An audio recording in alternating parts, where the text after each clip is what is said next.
Chapter 781. Let's talk quietly. Needless to say, Lin Yi's strength was very precise. If he used more strength, Giant Deer would have hit the police behind him. If he used less strength, he wouldn't have been able to sit on the knife. Lin Yi's kick shocked Giant Deer's lackeys. Blackbird was also shocked. He looked at Lin Yi in shock. Didn't you only cultivate the protective armor technique? Why are you so strong? Blackbird looked at Lin Yi in disbelief and stuttered. If Giant Deer Bro hadn't arrived, wouldn't Lin Yi have kicked him to death with that one? Blackbird knew that Giant Deer used to practice taekwondo, and his body was very strong.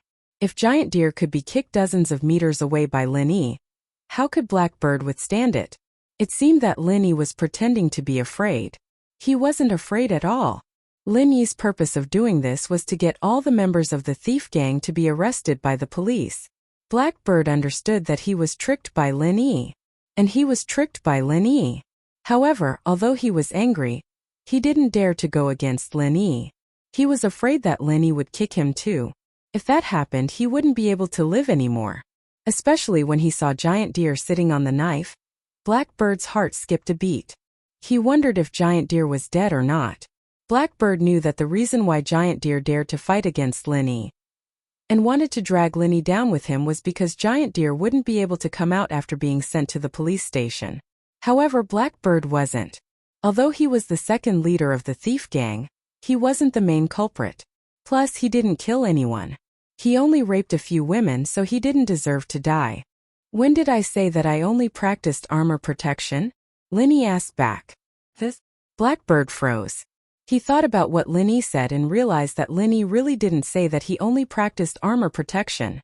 She'd taken everything for granted, thinking that Lin Yi wasn't afraid of getting beaten up because of the armor arts he practiced. She didn't know that Lin Yi was just as good at hitting people. Blackbird sighed and accepted his fate. However, he sneered at Lin Yi and Yu Xiaoka. When the police come, I'll report your identities. If we go to jail, don't think about getting away with it. With the police here, you won't be able to do anything. Isn't that kick a little too strong? Xiaoka looked at Lin shocked. How's that Giant Deer Bro? Maybe his butt was cut off or maybe both his balls were cut off. Lin shrugged. Blackbird shivered when he heard that. So cruel. He still had one egg, but this brother Giant Deer didn't even have two? Yu Xiaoka heard Lin Yi's words and giggled. Serves him right. In front of the armed police, the thief gang members did not resist at all. They all surrendered. They were thieves, not gangsters. Most of them only committed theft and would be released after a few years in jail. Why would they resist? Lingshan didn't expect all the thieves to be here. Wasn't Lin Yi too powerful? He tricked all these people into coming here and waiting for her to catch them? Lingshan's heart was filled with pride and excitement as she looked at the police cars she'd brought, filled with the members of the thief organization. Throughout the history of the Songshan Police Department, no one had ever caught so many thieves at one time. It was like picking up the whole nest. Just when Lingshan was lost in her thoughts, a figure flew in front of her. Ouch! He screamed in pain and fainted with his butt covered in blood. Captain Song, isn't that the leader of the thief organization, the wanted criminal named Giant Deer? Lu Wangli immediately recognized the person who flew over. It was Giant Deer, the wanted criminal of the police department. However, he hid very well and the police couldn't find him. Is it really Giant Deer? Lingshan had heard from Lin Yi that the boss of the thief organization would be coming as well, but it was a different feeling now that she'd actually caught him. Yes, Lu Wangli really admired his superior. Her efficiency in solving cases was unparalleled. Even Yang Huaijuan couldn't solve cases this fast when he was the captain. Lingshan could solve a case as soon as there was one. From Lu Wangli's point of view, this thief organization case was going to be a headache. It was easy to catch one or two thieves, but to completely destroy the entire organization, that was a different story. This wasn't something that could be done in a day or two. But it only took a day, and Lingshan actually brought the entire criminal police team to arrest them. The entire organization seemed to be waiting to be caught.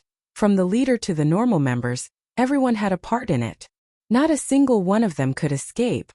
You stay here, I'll go over there for a bit, Lingshan said as she looked through the gap in the deer's path. As Lin Yi's silly girl, Ling Shan had to thank Lin Yi as soon as possible after receiving benefits from Lin Yi.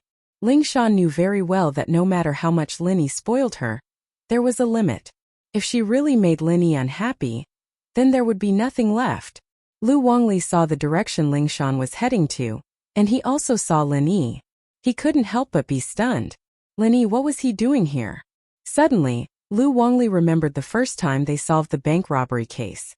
Lin Yi was also there with Ling Shan, and he seemed to have guessed something.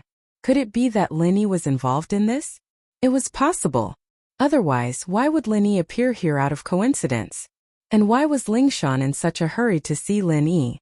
But thinking about the rumors, Lin Yi was Ling Shan's rumored boyfriend. So, even if Lin Yi was involved, Lu Wangli didn't think there was anything wrong with it. So what if he helped his girlfriend solve the case? It was the law of the land, and it was Ling Shan's family who did it. No one could take it away from him. With that thought, Lu Wangli felt relieved. He didn't need to care about these things anymore, he just needed to follow Ling Shan's footsteps. It didn't matter if Ling Shan was strong or if Lin Yi was strong, it didn't matter. Ling Shan had done a good job, and he would get benefits as her follower. If he followed Ling Shan closely, his future would be bright. Lin Yi saw Ling Shan walking towards him and smiled. "You're not slow, are you?" Chapter 782. I want to make a report. It's nothing, Lin Yi shook his head. I want to make a report. Officer, I want to make a report. Blackbird suddenly shouted at this moment. Report? What do you want to report? Ling Shan wasn't happy that she was interrupted. She immediately recognized Blackbird as the second in command of the thief group. Ling Shan frowned. Don't play any tricks. Spit it out if you have something to say. Officer, I want to report them. They are thieves as well. They are from the famous Fian sect. Blackbird knew that he wouldn't be able to come out for a while, so he wanted to drag someone down with him. The people he wanted to drag down were Lin Yi and Yu Xiaoke. From his point of view, Lin Yi and Yu Xiaoke were informants. Ling Shan didn't treat them as thieves, so Blackbird wanted to expose them. Fian sect? Ling Shan froze. She turned to look at Lin Yi and realized that Yu Xiaoke was hiding behind Lin Yi. Ling Shan was focused on Lin Yi and didn't notice Yu Xiaoke beside Lin Yi. However, with Blackbird's reminder, she immediately realized that this was the female cat burglar she hadn't been able to catch. Xiaoke knew that something was wrong when she saw Ling Shan walking over. She wanted to run, but there were thieves all around her and behind them there were layers of police officers surrounding her. How could she run? So Yu Xiaoke hid behind Lin Yi and prayed that Ling Shan wouldn't notice her. In fact, Ling Shan really didn't notice her and thought that she was a member of the thief group. She only talked to Lin Yi for a while. Xiaoke was feeling lucky, but who would have thought that Blackbird Bro would report her to Ling Shan? For a moment Yu Xiaoke was furious. She really wanted to kick Blackbird's remaining balls. This guy was too despicable. Yes, it's Yu Xiaoke from the Fian sect, that woman. Blackbird saw Ling Shan's stunned expression and thought that she didn't know who Yu Xiaoxiao was. He quickly continued, the Fian sect is one of the most famous thief organizations, and this woman is one of the most active thieves in the sect. Not only does she steal money from others, but she also takes advantage of others. Just the money she stole from our organization is more than 100,000. The man next to her was her husband, and also one of the core members of Fian Gate. Officer, don't be fooled by them. Blackbird spilled out Yu Xiaoke's crimes in one breath. He hated Yu Xiaoke to the core.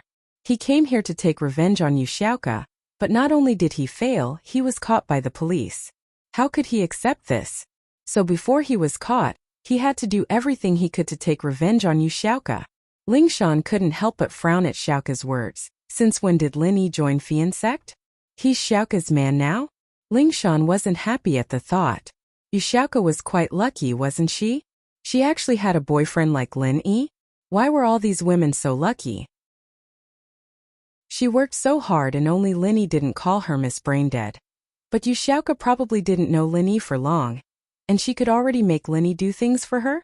Ling Shan felt that it was unfair and glared at Yu Xiaoke. Yu Xiaoke, you didn't think that you wouldn't run away in the end, did you? You still fell into my hands in the end? Ling Shan sis, I'm the informant now. Without me, you wouldn't have been able to catch so many thief organization members, right?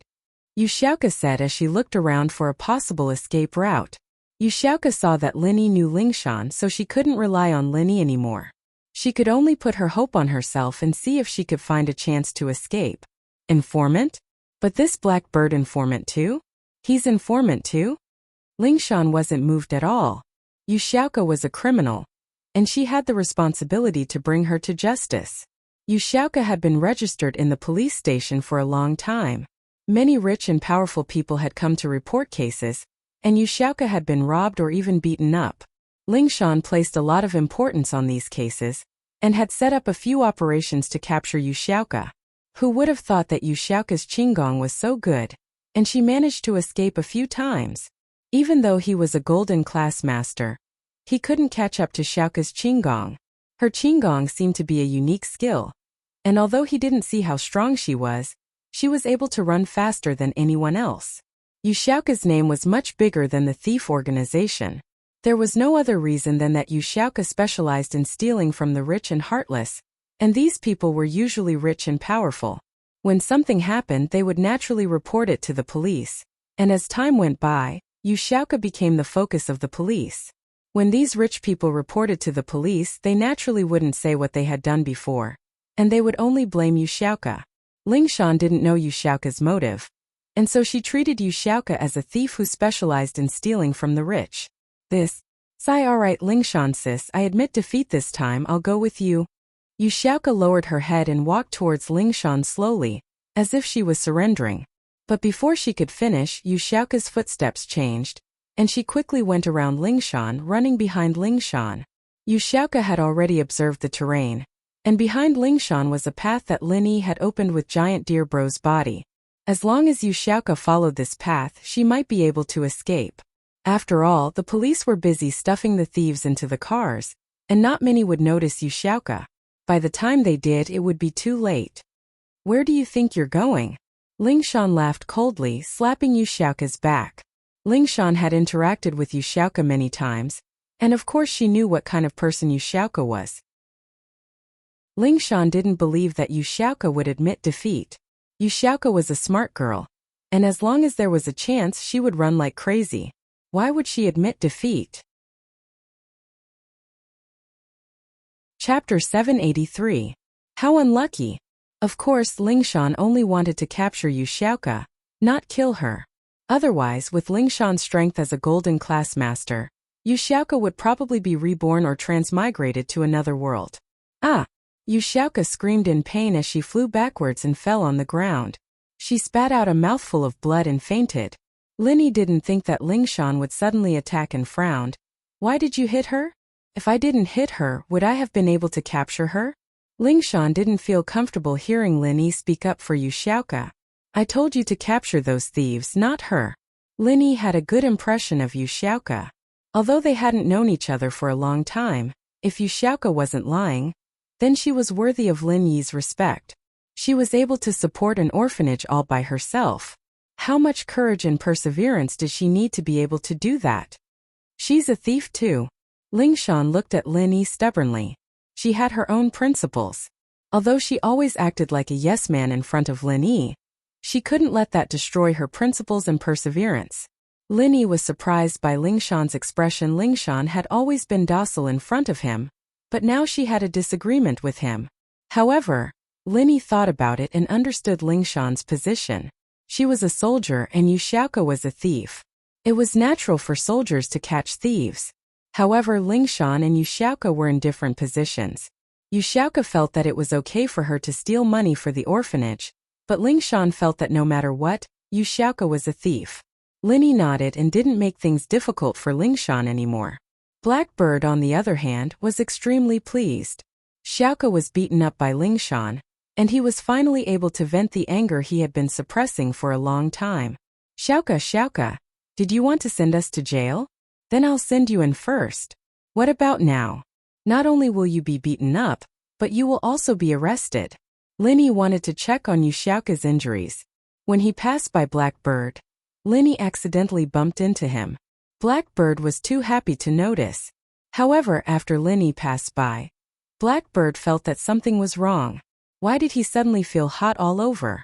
A surge of desire rose from the bottom of his heart, and Blackbird's eyes became blurry.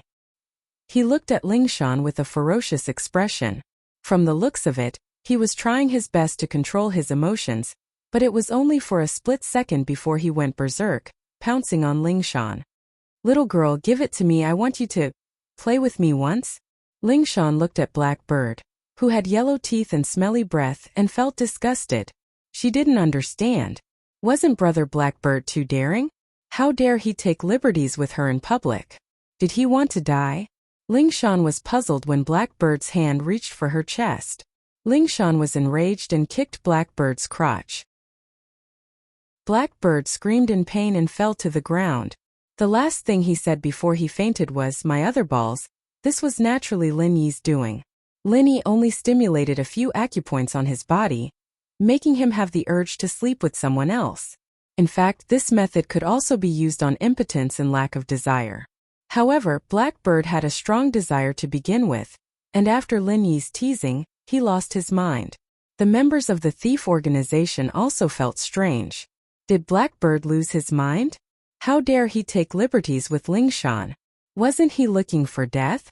However, they couldn't even protect themselves, so they didn't have the time to care about Blackbird's madness.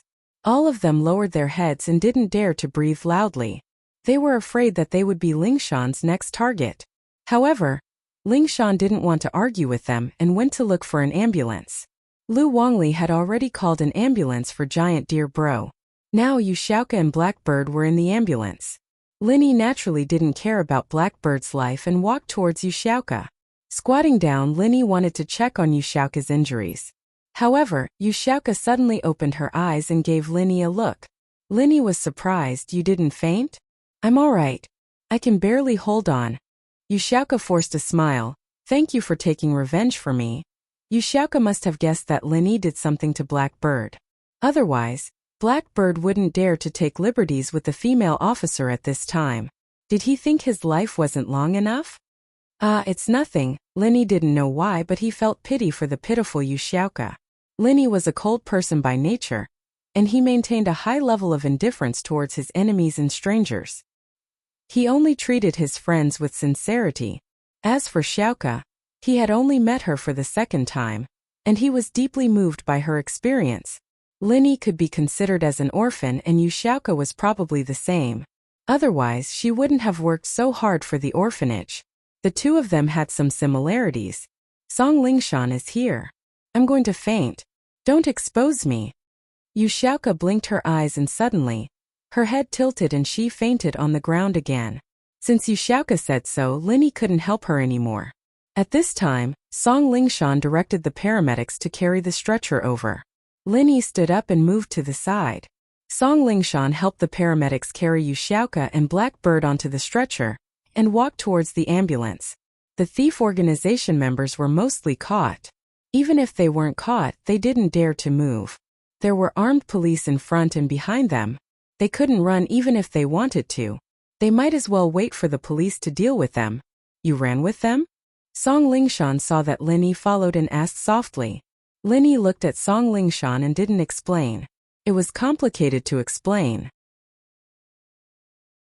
He had to start from the beggar. Lin Yi was too lazy to explain in detail. Song Lingshan felt wronged and worried. Was Lin Yi blaming her for being a busybody? Shouldn't she ask so much? Chapter 784. Chapter 784. Xiaoka sis, but Lingshan just couldn't understand what was so good about Xiaoka. She was just a female cat burglar, and Lin Yi was taking care of her? The moment Xiaoka's stretcher was about to enter the ambulance, Xiaoka jumped off and waved at Lingshan. "Lingshan sis, bye-bye, I'm leaving." The ambulance was outside the police cordon, and so there weren't many police officers around. Even if there were, they were only there to assist the paramedics. They didn't think that these heavily injured people would be able to get up and run. "Xiaoka! Stop right there." Lingshan was pissed off. This Xiaoka was too cunning. She pretended to faint and waited for her to let her guard down before escaping from the stretcher. It was too late for her to catch her now. Xiaoka may be injured, but her qinggong wasn't just for show. Lingshan was regretting that she didn't hit Xiaoka too hard. giving her an opportunity to take advantage of. In fact, Lingshan misunderstood. Xiaoka's injuries were very heavy, and a golden class master's attack wasn't something a normal person could take, even if she didn't use her full strength. The reason why Xiaoka was able to get up and run away despite her injuries was because of the conviction in her heart that she couldn't be caught by Lingshan. If she was caught, it wouldn't matter if she went to jail, but what would happen to the children in the orphanage? Lingshan's eyes lit up. So, even if Xiaoka had to die, she had to grit her teeth and run back. She had to take care of all the kids in the orphanage. Her responsibility was too heavy, and she couldn't afford to make any mistakes.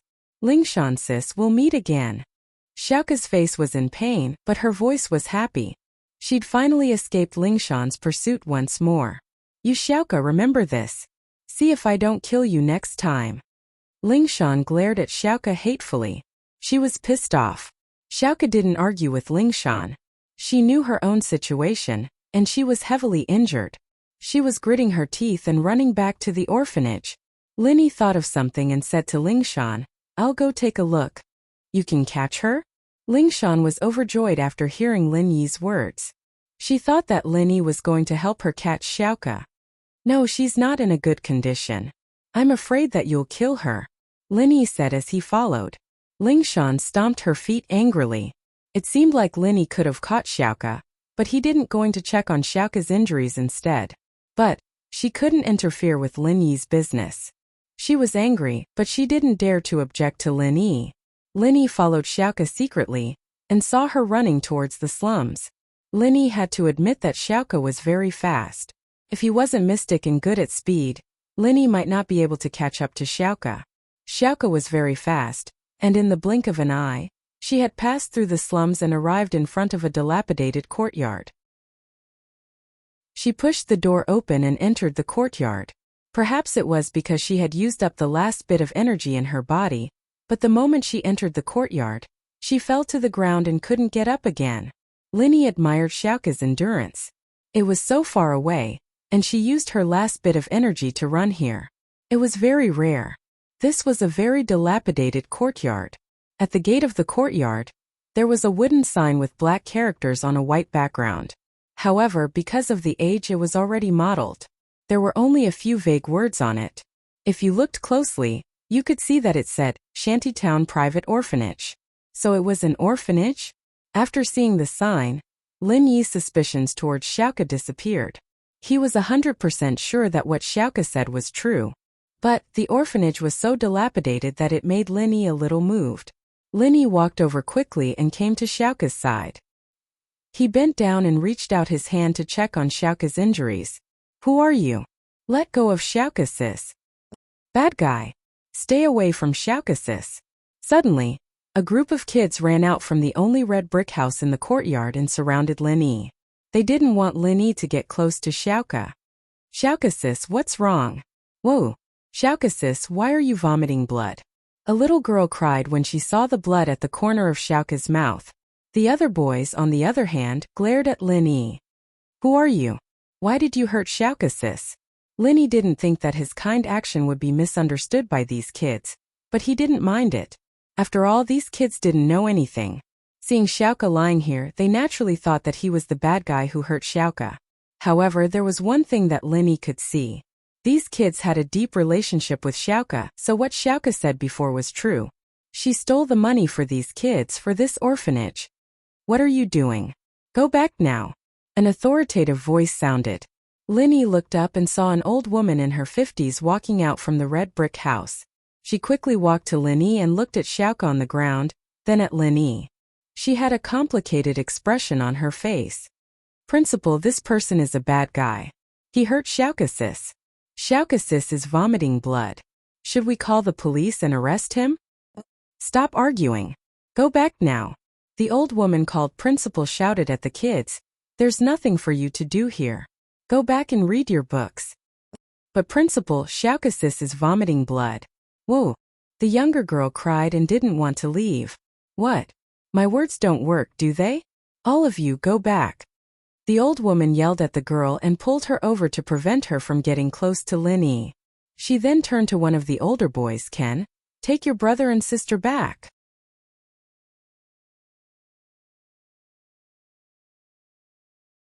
Chapter 785.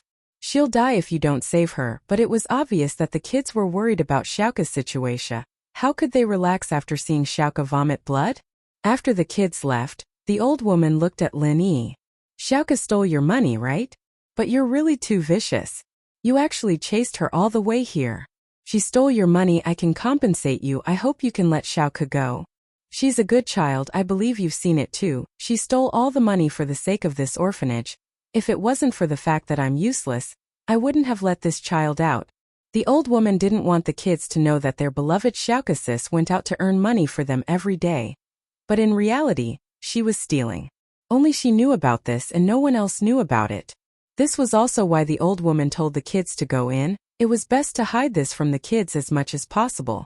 It was best not to let the kids know about this beforehand, or else it wouldn't be good for their growth. Lin Yi paused after hearing the old woman's words, and understood that she misunderstood. She thought he was the one who threw the things and he was the one who caused Xiaoka's injuries. That was why he came here. The old woman knew Xiaoka's skills. She wasn't very strong. But someone who could injure her wasn't weak either. Lin Yi was obviously skilled in martial arts if he could injure Xiaoka. The old woman couldn't see through Lin Yi's strength, but she was still cautious. So the old lady said a few words for Xiaoka, hoping that Lin Yi could understand. You misunderstood. She didn't steal my money. Lin Yi shook his head. You didn't steal? The old woman paused and looked at Lin Yi surprised. If she didn't steal, then why did you do this? The old woman's tone became serious, and her face showed a vigilant expression. Her aura rose in an instant. Golden class. Lin Yi was slightly taken aback, but he shook his head. Your strength isn't at the golden class, but your aura is there. How strange. The old woman raised her aura, and Lin Yi instantly sensed that she was at the early phase of the golden class. However, Lin Yi soon felt that something was wrong. Although her aura was at the golden class, the true qi on the old woman's body was not strong. At this moment it was already very good to have half of the strength of the golden class. It seemed that half of her true qi was sealed by something. You know about the golden class? The old woman's expression suddenly changed. She stared at Lin Yi. She didn't expect Lin Yi to see through her strength at a glance. Was Lin Yi also an expert? I didn't injure Xiaoka. She was injured by Lingshan. Lin Yi didn't answer the old woman's question and explained Xiaoka's injury instead. Lingshan? Lingshan from the city's criminal police team? The old woman had obviously heard of Lingshan's name. Yes, move aside. Xiaoka's injury is very serious, and she might die if we don't save her. Lin Yi ignored the old woman and squatted down, holding Xiaoka's hand. The old woman had already decided to fight with Lin Yi, but Lin Yi didn't seem to want to fight at all. He squatted down and exposed his body's weakness to the old woman, and she didn't know what to do. Should she attack or not? The old woman felt that attacking Lin Yi from this angle would give her an absolute advantage. At the very least, she would be able to gain the upper hand, but Lin Yi said that he didn't injure Xiaoka, and that he was here to save her? The old woman didn't believe Lin Yi's words, but seeing that he was holding Xiaoka's hand, it didn't seem like he wanted to hurt her. Her heart relaxed a little, but she still looked at Lin Yi cautiously, afraid that Lin Yi would hurt Xiaoka. Lin Yi checked Xiaoka's injuries.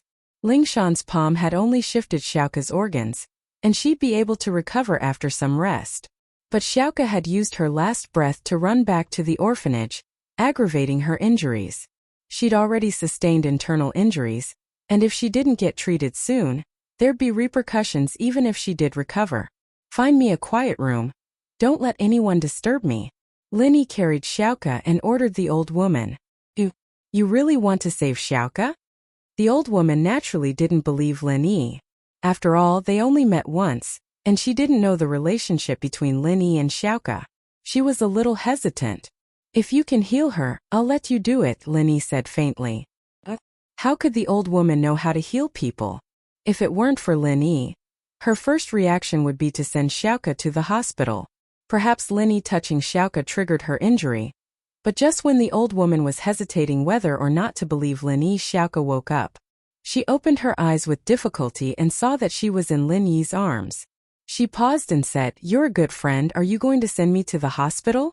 Did Song Lingshan chase after me?" "Xiaoka, how are you?" The old woman didn't expect Xiaoka to wake up so suddenly and asked in surprise. Master. Xiaoka saw the old woman too and forced a smile. I'm okay, I got hit by Lingshan. With that, Xiaoka fainted again. She felt that Lin Yi wouldn't leave her to die, and with the dean beside her, she didn't have to hold on anymore. The old woman heard Xiaoka's words and saw that Xiaoka didn't have any hostility towards Lin Yi. She finally calmed down and brought Lin Yi to an empty room. This is Xiaoka's room, separate from the kids. No one will disturb you here. But, can you really save Xiaoka? Lin Yi frowned. Since this old woman was Xiaoka's master, and she really did care about Xiaoka, Lin Yi didn't show too much impatience. I can save her, leave, Lin Yi said faintly.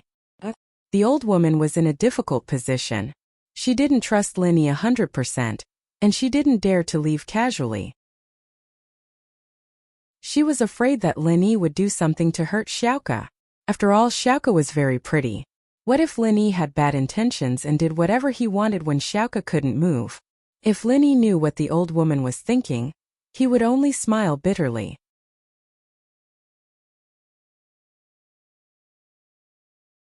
Chapter 786. Xiaoka's boyfriend? Lin Yi had been having a lot of fun using his energy to save people these days. It seemed that his energy would work on anything other than organic diseases like Xinhu's heart disease. It was especially effective on external injuries, after all. Lin Yi silently activated the art of dragon mastery, and the energy in his body flowed into Xiaoka's body. However, Xiaoka's injuries weren't that serious, so she didn't need a lot of energy. Lin Yi didn't feel tired at all, and not long after, Xiaoka's face regained some color. The old woman's eyes widened in shock. Lin Yi only held Xiaoka's hand and didn't do anything else, and Xiaoka's condition was getting better and better? How was that possible? This didn't make sense. Suddenly, the old woman thought of a shocking possibility. When she was young, she had also suffered a serious injury. Not only was her martial arts crippled, she was also on the verge of death. The old woman's master, in order to let her live, had passed on all her martial arts to the old woman through the method of transferring her martial arts. After that, her master was like an oil lamp that had run out of oil, walking towards the end of her life. The old woman was very grateful to her master, and it was because of this that she understood the unthinkable of passing on energy. Could it be that Lin Yi was passing on energy to Xiaoka right now? Just what was the relationship between Lin Yi and Xiaoka for Lin Yi to do something like this? How could a normal friendship do something like this? If it were the old woman herself, she would sacrifice herself without hesitation if Xiaoka couldn't be healed. But that was only because she was Xiaoka's master, and they had a deep relationship. But why would Lin Yi do something like this? Could it be that Lin Yi was Xiaoka's boyfriend? The old woman suddenly thought of this possibility and started suspecting it. Otherwise, why would Lin Yi sacrifice himself to save Xiaoka? Was he stupid? With that thought, the old woman was even more sure of her guesses. Xiaoka was 18 this year, and it was the age to fall in love. She had neglected this and treated her as a kid, but Xiaoka wasn't a kid anymore. Xiaoka, on the other hand, was under too much pressure every day. She had to take care of an orphanage all by herself, and it was too tiring and tiring. Emotional comfort could relieve some of her pressure. Of course, she had strict requirements for Xiaoka's boyfriend, but now that she saw Lin Yi using pure qi to save Xiaoka, she dispelled her doubts about Lin Yi's character. If he didn't treat Xiaoka well, who would do this? Who? Lin Yi let out a long breath and let go of Xiaoka's hand. Xiaoka needed far less qi than Xiao Xiao, Meng Yao, and General Wei Wu, so although Lin Yi lost some qi, it was nothing to Lin Yi. Alright, she'll wake up in a bit. Lin Yi breathed out in relief. He had his own standards, and although he could help Lingshan solve the case, he could also stop her from catching Xiaoka. I'm leaving. What? You're leaving just like that? The old woman was really confused now. Of course, what confused her was that Lin Yi's face didn't even blush when he used his pure energy to save Xiaoka. This surprised her a lot. There were only two possibilities. One was that Lin Yi's strength was far beyond her imagination, and the other was that Lin Yi wasn't using pure qi. What was it then? The second thing that confused her was that Lin Yi spent so much effort to save Xiaoka.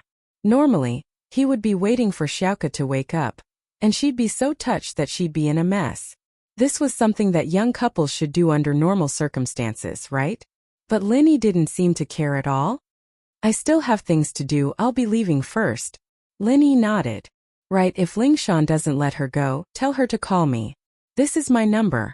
With that, Lin Yi wrote his number on the calendar next to Xiaoka's bed. Wait. May I ask, did you use pure qi to treat you, Xiaoka?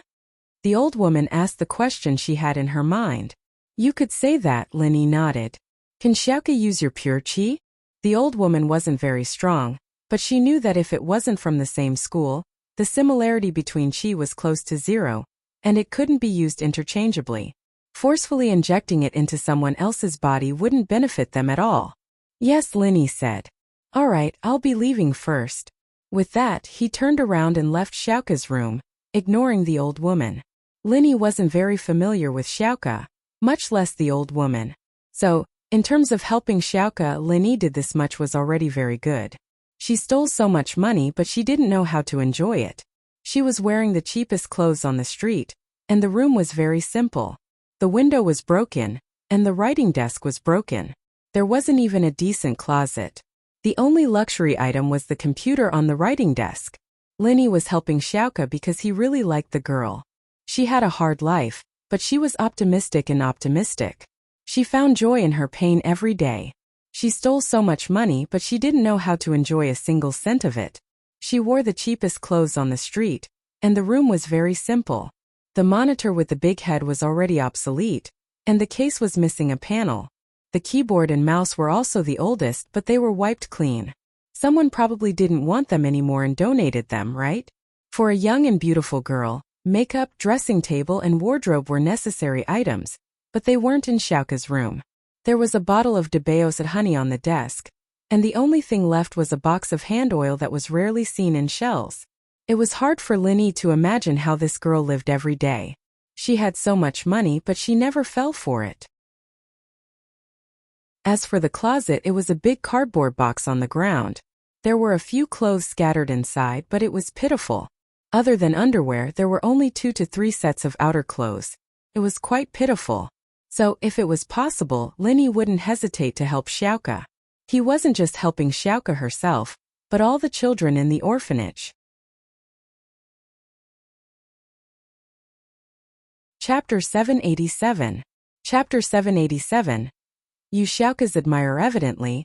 Qin had overheard the conversation between Lin Yi and the headmaster. This surprised Lin Yi a little.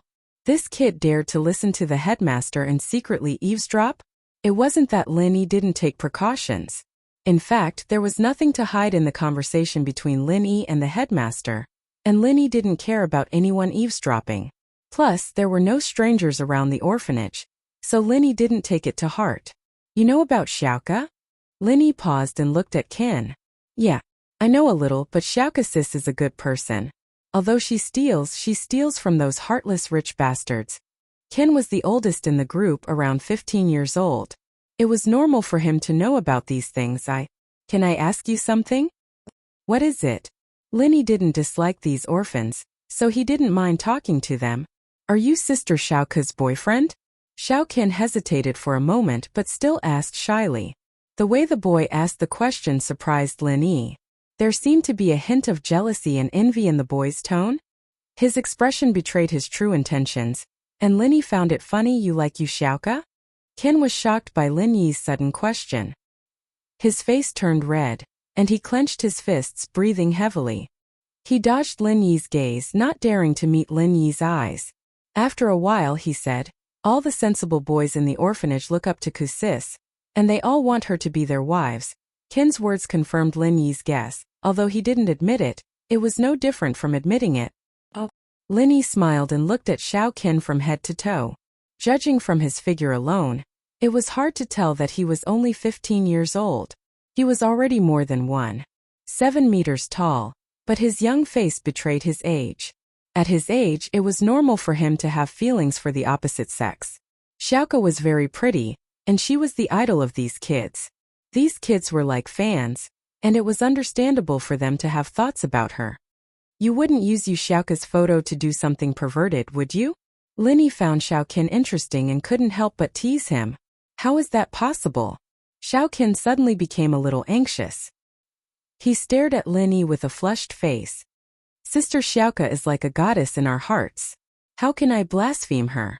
Heh, I'm just asking casually. Why are you so excited? Linny laughed.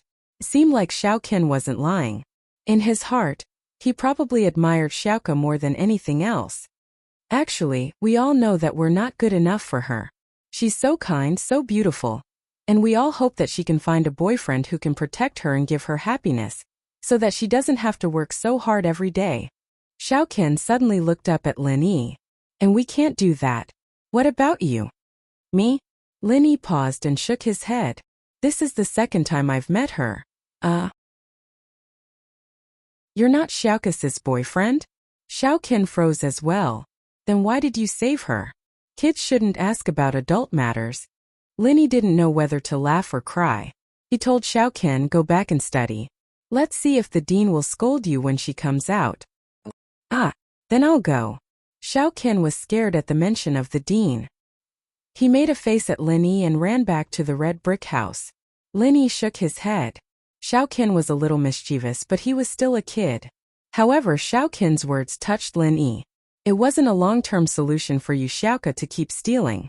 Could she do something for the orphanage? Lin Yi wasn't the kind of person who liked to help others, but this time he changed his attitude because he felt pity for these kids. In a not-so-luxurious ward in People's First Hospital, Kong Mingming was lying on the bed.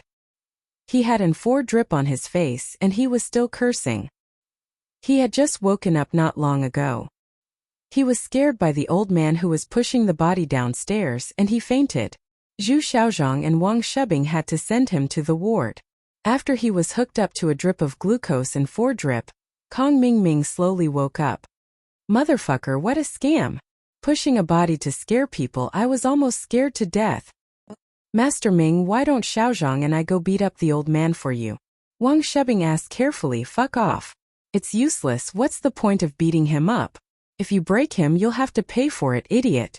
Kong Mingming glared at Wang Shebing and said, right, where's Guan Exine? Did she come to give me an injection? No, it was an old woman.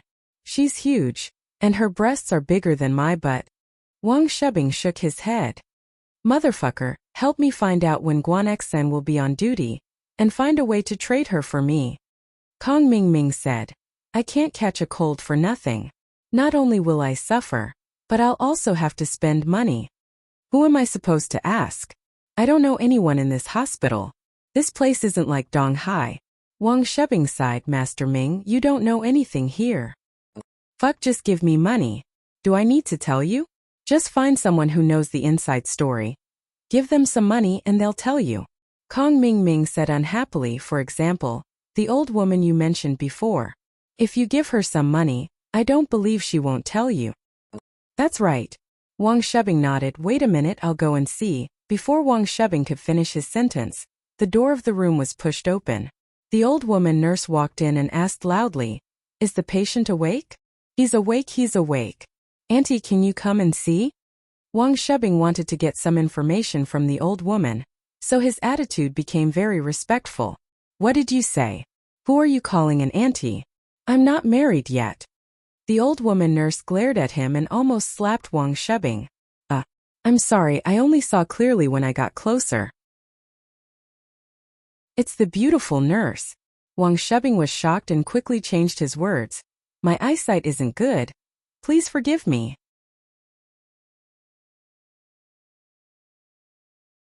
Chapter 788. Kong Mingming harms himself. I think I should stay for 2 more days. Wang Shebing whispered, Sister Nurse, can I talk to you in private?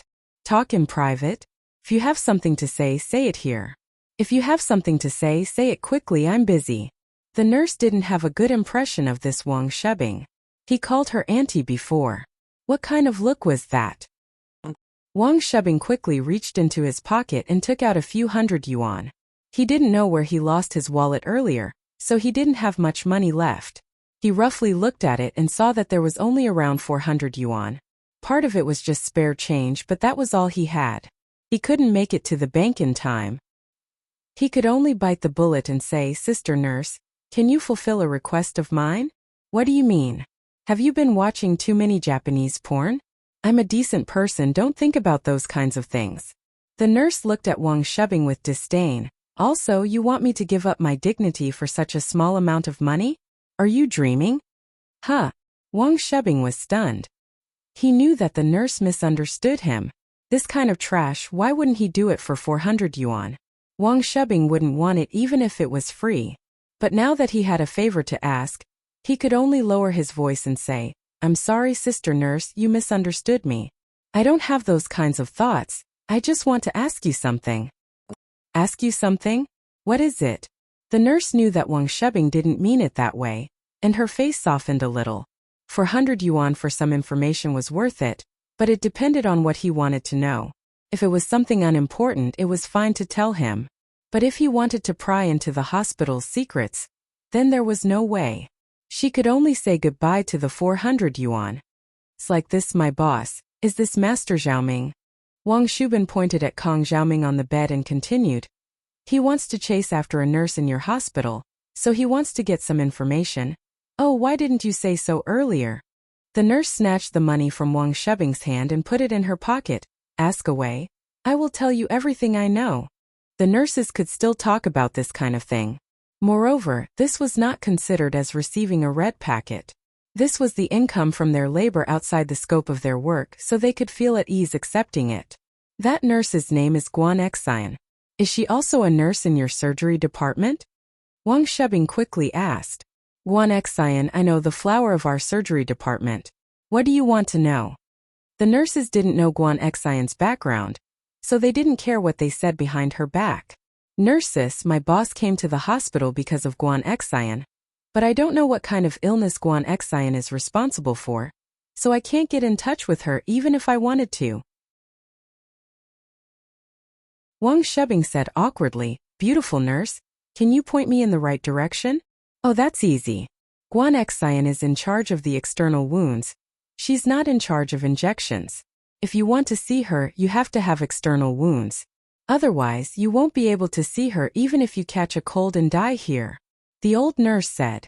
If that's the case, then it looks like we went in the wrong direction. Wang Shebing looked at Kong Mingming sympathetically. It looked like he suffered this cold for nothing. He couldn't even see Guan Xian's shadow. Okay, if there's nothing else, I'm leaving.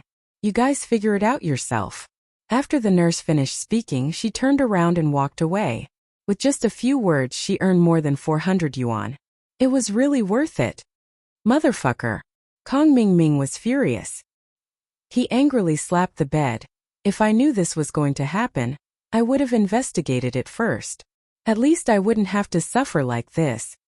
Yeah, Master Ming, but right now we can only treat the cold first. Zhu Xiaozhang sighed as he replied.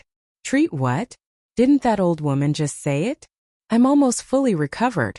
Hurry up and think of a way to get close to Guan Xian. Kong Mingming was anxious. He remembered seeing Guan Xian and that bitch Xiaofan together. He felt a little uneasy.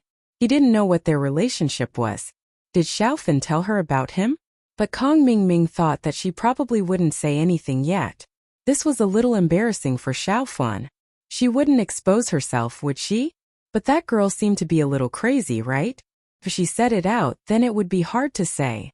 So Kong Mingming wanted to get Guan Xian as soon as possible. As long as he could get Guan Xian pregnant, then everything would be fine. Even if Guan Xian found out, it was already too late. It didn't matter anymore. Master Ming, it's still the same trick. As long as you suffer a little more, it'll be fine. Wang Shebing hesitated and said. Oh, you mean? Kong Mingming's eyes lit up. Master Ming, why don't you just cut your hand and get Guan Xian to bandage it? Wang Shebing nodded and suggested. You're right. Come on now. Kong Mingming extended his hand. Do it. Wang Shebing didn't dare to do it. It was fine for him to cut someone else's hand, but he didn't dare to cut Kong Mingming. Who knew how deep it was? What if it hurt? What is this? Hurry up. Kong Mingming was a little anxious. He came to Songshan with a heavy responsibility. This was also his first time carrying out a mission given to him by his family, so Kong Mingming didn't want to fail. He knew that he was a spoiled brat, so this was the only thing he could do. If he couldn't do this well, then he wouldn't have any status in the family. Xiaozhang, you do it. Wang Shebing still didn't dare to do it. Zhu Xiaozhang was braver than Wang Shebing. He was called arrogant bro, but he was arrogant to others. He wasn't arrogant to Kong Mingming. Hurry up. What are you thinking about? Kong Mingming was a little anxious. Over there, there's still a needle on the drip I just used, right? Cut me with it. Okay, Master Ming, bear with it for a bit. Zhu Xiaozhang nodded and picked up the used drip needle on the table. He steeled his heart and made a small cut on Kong Mingming's arm. Kong Mingming took a deep breath. It was really painful, but he was the one who asked Zhu Xiaozhang to do it. He couldn't blame Zhu Xiaozhang, could he? Is that enough? Zhu Xiaozhang didn't dare to continue after making a small cut. That's what I mean, right? Kong Mingming was also in pain. Let's go. Let's get Guan Xine to bandage it. Kong Mingming didn't care about the drip anymore. He pulled out the needle and quickly ran out of the room.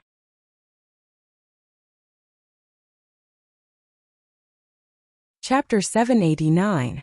Testing Guan Xine. Nurse Guan Xine, help. My boss cut his hand, can you please bandage it? Wang Shebing pushed open the nurse's office door and asked Guan Xine. Guan Xine raised her head. She didn't think that it would be Kong Mingming and his gang again. Her heart was filled with disgust. How could she not know what Kong Mingming was trying to do? But Guan Xine already had someone she liked. There was no way she would do anything with him.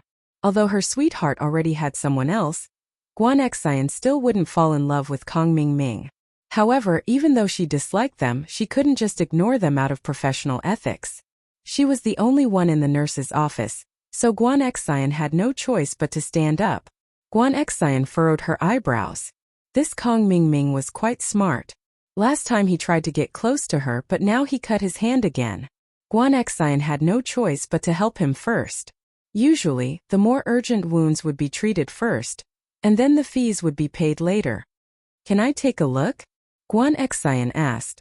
Here, Guan Xine. I'm so unlucky. I caught a cold yesterday and today I cut my hand. Sigh, I'm so unlucky. Kong Mingming raised his injured left hand and said to Guan Xine. Guan Xine looked at the wound on Kong Mingming's hand. She was speechless. Did he need to bandage such a small wound? Most people would just apply some medicine or a band-aid and be fine. Why was this Kong Mingming so delicate? What's wrong? Kong Mingming saw that Guan Xine didn't say anything and asked. Guan Xine still didn't say anything. She was sure that Kong Mingming did it on purpose. Maybe even the wound on his hand was purposely made by him. Guan Xine was infuriated. How could this guy be like this?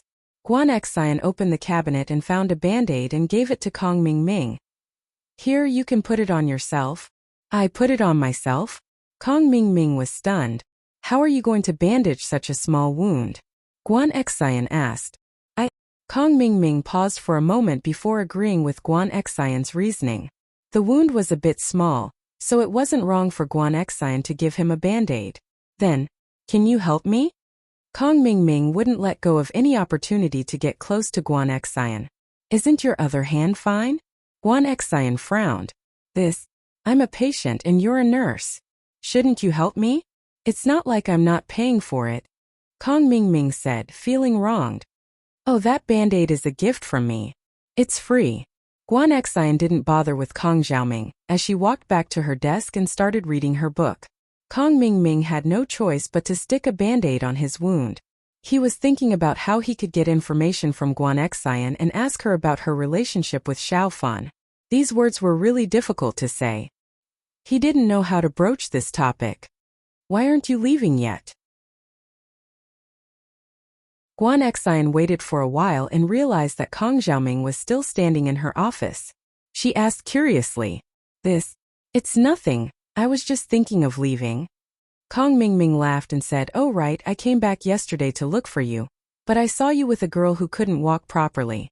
It seemed like you were going to do something? Oh, Guan Xine replied meaninglessly. Is she your friend? Kong Mingming asked carefully. What does this have to do with you? Guan Xine didn't understand what Kong Mingming was trying to say. Nothing. Guan Xine's words made Kong Ming's heart beat faster. He felt that Guan Xine's words had a double meaning. What does this have to do with you? Was that a question or a rhetorical question? Could it be that Guan Xine knows about my relationship with Xiaofan? Kang Xiaoming's heart was getting more and more unsettled. Damn it, Xiaofan, this little bitch. She's not good at anything, but she's good at ruining things. If she really told Guan Xine about him and her, then he really wouldn't stand a chance. Kang Mingming wasn't discouraged by Guan Xine's cold attitude. He was quite good at wooing girls. When he first started wooing Xiaofan was also cold, but didn't they still fall in love with each other? So Kang Xiaoming was confident that he could make Guan Xine fall in love with him. But the biggest obstacle was Fan. If Fan opened her mouth and told Guan Xine about their relationship, then Guan Xine would be on guard against him. If that happened, then Kang Xiaoming wouldn't have a chance anymore. After leaving Guan Xine's office, Kang Mingming stomped his feet angrily. Did you guys find anything? Master Ming, it seems like Guan Xine knows something, Zhu Xiaozhang said. Think so too. Why do I feel like there's more to her words? Does she know about me and Xiaofan? Kang Mingming was unhappy, but he couldn't ask Guan Xine directly. Master Ming, I don't think Guan Xine knows about you and Xiaofan. Wang Shubing shook his head. Oh, what do you mean? Kang Mingming was surprised, but his face showed a happy expression. Master Ming, think about it. If Guan Xine knew about this, she wouldn't be so cold to you. She would hate you. Plus, when you asked her about Xiaofan for the first time, if she knew the whole story, she wouldn't just give you an "oh." She would probably mock you to vent her anger. Wang Shubing analyzed. That's right. That's true. Kang Mingming nodded and relaxed. Then it's easy. As long as Guan Xine doesn't know about it, then there's no problem. Master Ming, we can't let our guard down. Even if Guan Xine doesn't know about it now, she'll find out as soon as she interacts with Xiaofan. So we need to take measures as soon as possible. Wang Shubing suggested. Yes, haven't we been discussing this matter before? Do you have any good ideas to make Xiaofan shut up? Kang Mingming was worried that Xiaofan would say something. If this matter wasn't solved, it would be a ticking time bomb. Master Ming, to be honest, if we want Xiaofan to shut up, I think we have to give her a sum of money to keep her mouth shut. Wang Shubin hesitated and said, I'm afraid Xiaofan still holds a grudge for what happened in the past. Whether it's physical or emotional damage, it's all very serious. She must hate you, Master Ming, so we have to compensate her to shut her mouth.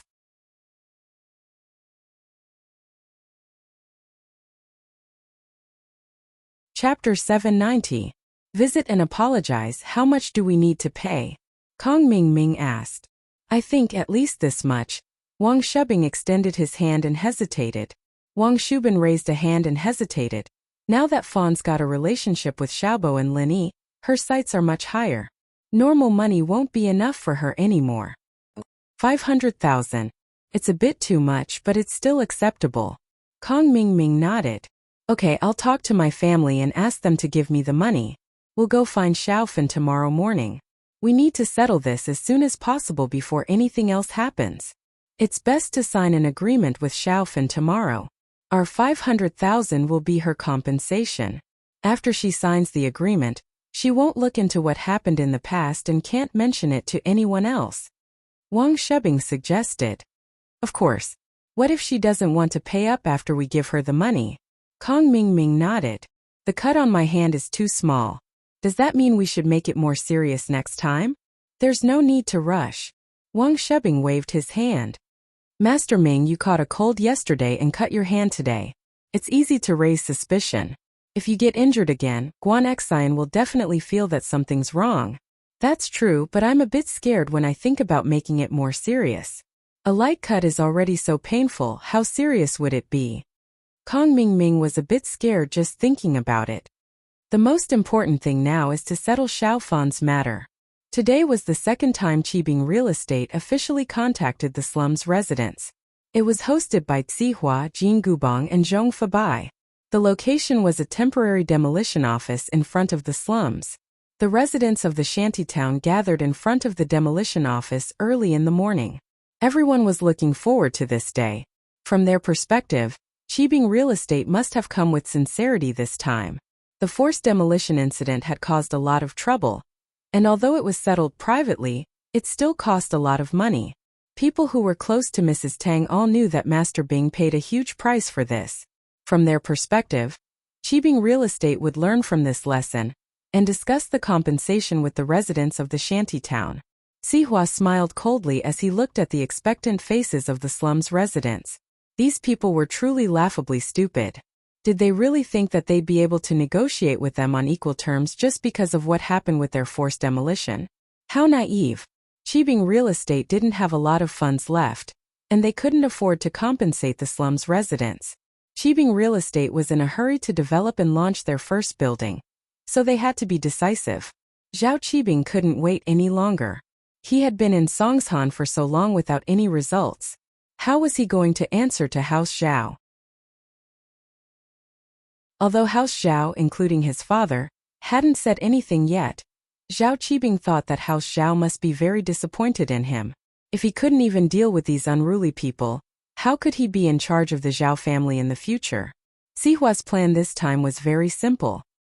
He would trick the slum's residents into coming to the demolition office and forcefully demolish them. The target of the demolition was the only building in the slums, a 3-story building made of red bricks. It was too troublesome to demolish one by one. Demolishing one or two wouldn't be effective. Only by making a group of people lose their homes would they be forced to accept the compensation from Qibing Real Estate. It would only take a few bulldozers to demolish the 3-story building. By the time the building was demolished, it would be too late for the residents to realize that something was wrong. Early in the morning, Xiao Fan's parents followed the others to the demolition office, leaving Xiao Fan at home. They thought that Xiao Fan's legs weren't very good, and they were afraid that Xiao Fan would be provoked again if there were any disputes during the negotiation. Just as her parents left, there was a knock on the door. Xiao Fan thought that her parents had forgotten something and didn't think much about it. She walked over and opened the door. However, she was stunned when she opened the door. What's wrong? Am I not welcome here? Kong Mingming smiled as he looked at Xiao Fan in front of him. Damn, this girl was even prettier than before. If he wasn't so infatuated with her, he wouldn't mind playing with her for a while longer. Kong Mingming, what are you doing at my house? Xiao Fan stared at Kong Mingming in an unfriendly manner. If it was a month ago and Kong Xiaoming came looking for her, Xiao Fan would probably be so happy that she wouldn't be able to control herself. But now Xiao Fan was nourished by a new love. She woke up from her infatuation and saw through Kong Mingming's character. She cut off all thoughts of him. When she saw Kong Mingming, it was like she was looking at a stranger. She couldn't even be compared to a stranger. After all, that hatred wasn't something that could be easily let go. This man had ruined her entire life. Although Kong Xiaobo treated her well and never despised her, Xiao Fan always felt that she owed Kong Xiaobo. She couldn't give him a complete body. This made Xiao Fan feel guilty whenever she thought about it. And the culprit that caused all this was Kong Mingming. Why would Xiao Fan treat him nicely? Kong Mingming came alone. He didn't bring Wang Shubin and Zhu Xiaozhang because he wanted to put on a show for Xiao Fan. He needed to show enough sincerity in order to shut Xiao Fan up. Bringing Zhu Xiaozhang and Wang Shubin was to show that he was a young master. So, he didn't bring any of them so that Xiao Fan wouldn't feel bad about it. Xiao Fan, I came today to talk to you. Can you let me in first? Kong Mingming said with a smile. He tried to make his words sound sincere. There's nothing to talk about between us. Xiao Fan shook her head and was about to close the door. Kong Mingming was shocked. He couldn't let Xiao Fan close the door. Otherwise, wouldn't he come here for nothing? He quickly grabbed the door and said, Xiao Fan, don't close the door. I came today to apologize to you. Apologize? Apologize for what? Xiao Fan frowned, but she didn't immediately close the door. Xiao Fan, I was young and frivolous in the past. I brought you a lot of pain. I came here today to apologize to you, Kong Mingming said with sincerity.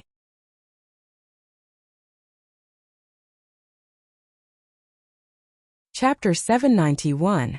500,000. However, Kong Mingming wasn't at ease when he heard those words. He had heard about Xiao Fan's matter when he transferred to another school. Xiao Fan was mentally ill because of him, so how could she not hate him? Xiao Fan, I'm really here to apologize sincerely today. Furthermore, I want to do my best to give you some compensation. Kong Ming said, "When I passed by the slums, I saw that there was some kind of mobilization meeting. Your house is going to be demolished, right? I think that buying a new house requires money as well. Why don't you let me in first?" "What do you mean? You want to give me money?" Xiaofan felt that it was unbelievable. She had seen through how cruel and unscrupulous Kong Ming was. Why did she find it hard to believe that Kong Ming was going to give her money? "Yeah, I was the one who hurt you in the past. It's my fault. Your legs are broken now, and you need money to see a doctor. I'm going to pay you a sum of money in one go. It can be considered as my atonement for what I did in the past." Kong Ming nodded. Really? Xiaofan was still in disbelief, because Kong Ming's words and actions today were too unbelievable. He was completely different from the Kong Ming in the past. "Of course it's true." Kong Ming nodded. "Xiaofan, don't doubt my sincerity. Look, it's not good for me to stand at the door. You don't want others to hear what happened between us, right? That's not good. You have your own life now. Why don't we talk about these scandals in the house? You can say what you want to say here. All the neighbors in this building have gone to the mobilization meeting. Aside from me, there's no one else." Xiaofan still had no intention of letting Kong Ming in. "If that's the case, that's fine too." Kong Ming thought that since they had already left, it would be the same to say it here. Thus he continued, "Xiaofan, we're adults now. Let's not talk about who was right and who was wrong in the past. I'll compensate you with 500,000. What do you think?" 500,000? Xiaofan was shocked. Xiaofan already felt that it was inconceivable when Kong Ming mentioned compensation. Now that he wanted to compensate another 500,000, Xiaofan started to doubt Kong Ming's motive.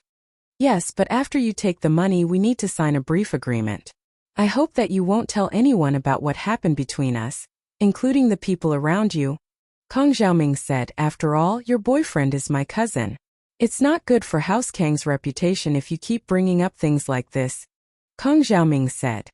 "That's it?" Xiaofan was still a little doubtful. Kong Ming's reason was reasonable, but the key question was there anyone in the Kong family who didn't know about this? During the birthday banquet last time, Kong Xiaoming seemed to have exposed his own weakness and revealed this matter, right? "Yes, if you don't believe me, you can take a look at the agreement between us. As long as you can do these, then the 500,000 is yours." As Kong Ming said this, he took out an agreement from his bag and passed it to Xiaofan. Xiaofan took a look at the agreement. It was exactly what Kong Ming said. It was for her not to pursue the past matters, and not to mention the past matters to others. That was all, and she could get a one-time compensation of 500,000 from Kong Ming. In fact, Xiaofan didn't pursue Kong Ming's thoughts at all. She could only blame her own stupidity for the previous matters. If she really pursued it, what could she do to Kong Ming?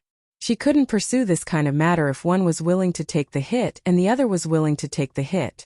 However, Xiaofan didn't want Kong Ming's money. Although she was poor, she had a backbone. Lin Yi was Tang Yun's boyfriend, and Tang Yun would reject him even if he gave her money. Moreover, Kong Ming was just an ex-boyfriend who hurt her. However, Xiaofan also knew that her family needed the money, so she couldn't make up her mind. She decided to give Kong Xiaobo a call to discuss it. Early in the morning before Kong Xiaobo went to school, he called Lin Yi. Today, Qibing Real Estate was going to the slums to discuss the relocation. Kong Xiaobo was worried about Xiaofan, afraid that her family would be at a disadvantage. However, his words didn't carry much weight, and he knew that he wouldn't be able to do anything even if he went, so he asked Lin Yi to accompany him. Lin Yi drove Mingyao's Audi S5 today. Since the miss allowed him to drive, there was no reason for Lin Yi to reject. The car arrived at the school gate, and Lin Yi pressed the horn twice. Kong Xiaobo was stunned as he had never seen Lin Yi's car before. "Boss, your car." Kong Xiaobo looked at Lin Yi's Audi S5 in surprise. "Mengyao's." Lin Yi smiled. "Get in, my car was blown up by Zihua. I was going to find him even if you didn't mention it. I'll go to the slums and ask him for money." The verbal agreement between Lin Yi and Zihua yesterday was no longer effective. After the car exploded, their relationship was torn apart. Zihua didn't believe that Lin Yi didn't know how the car exploded. As a result, their relationship entered a tense state again. The 5 million from before was wasted, and Linny even wanted to ask for money for the car. Sihua blew up your car? Kong Xiaobo was surprised. It's a long story, Linny said. Let's talk on the way. Boss, thank you so much. Kong Xiaobo was a little embarrassed. As a follower, not only did he not help his boss, but he also troubled Linny every day. Now, he even needed to trouble Linny for Xiaofan's family. It's nothing.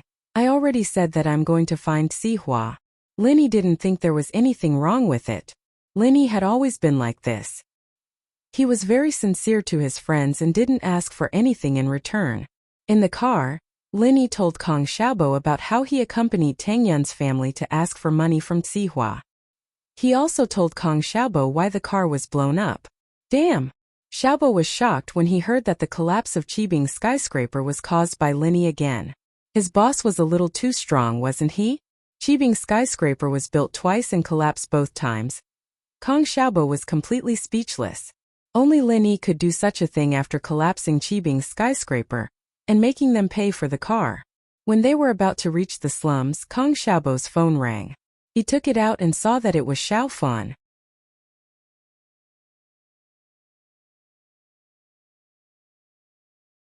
Chapter 792. Promise him first, Xiaobo. Kong Mingming came to my house. Xiaofan had to discuss it with Kong Xiaobo as a form of respect for Kong Xiaobo. Kong Mingming? What's he doing here? Kong Xiaobo and Kong Ming had basically severed all ties with each other. Ever since Dr. Kang's birthday banquet, the two families had stopped interacting with each other. He said that he did something wrong to me and wants to compensate me by giving me 500,000. Xiaofan told Kong Xiaobo about Kong Mingming's intentions. What did you say? He came to your house to give you money?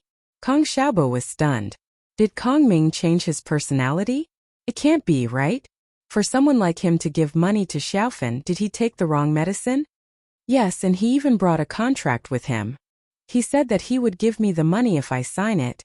Xiaofan said, the contract says that I can't look into what he did in the past, and I can't tell anyone about what happened between us. Xiaofan was a little embarrassed when she said that. After all, she felt that she had let Kong Xiaobo down. Kong Xiaobo frowned. He wanted Xiaofan to reject Kong Mingming.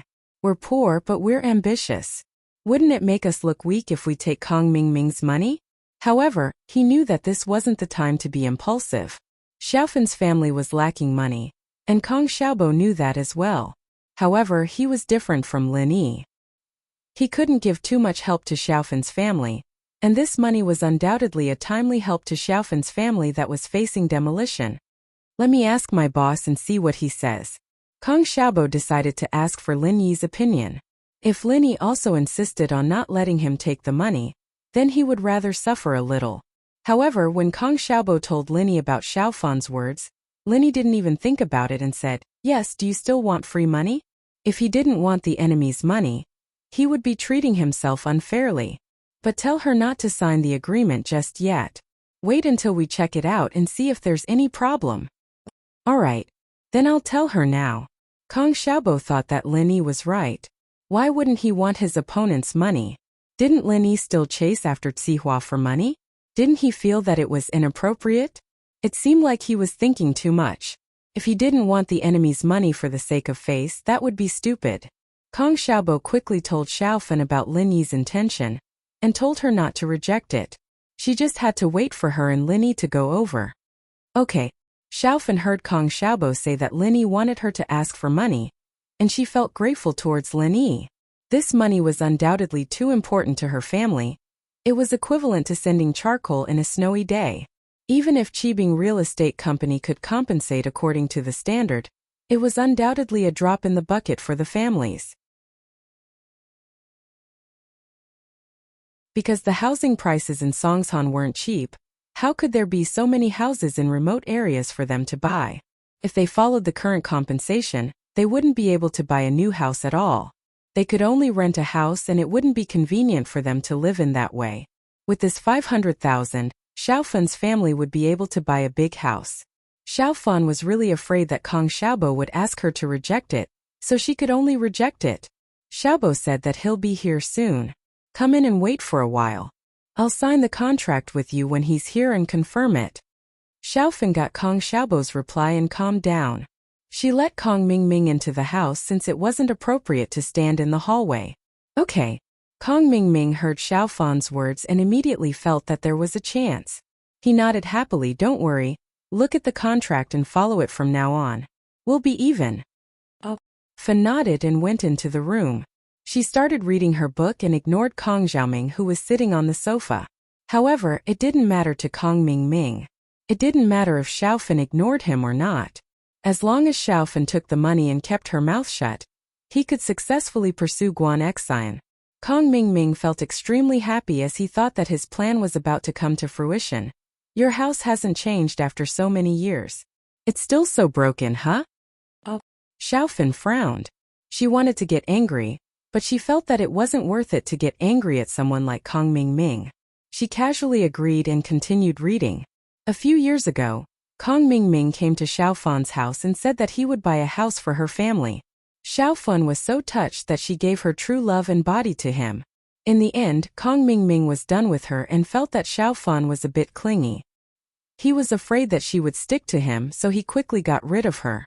When Lin Yi drove past the shantytown, he saw a few big open-air tents and metal houses. The words, Demolition Office, and Qibing Real Estate's logo were written on it. However, Lin Yi didn't stop. He could ask Li Zihua for money at any time. The most important thing now was to go to Xiaofan's house and solve the problem of Kong Mingming. To be honest, Lin Yi didn't quite believe that Kong Xiaoming would be so kind as to compensate Fan on his own accord. With Kong Xiaoming's arrogant personality, there was no way he'd lower his head for no reason.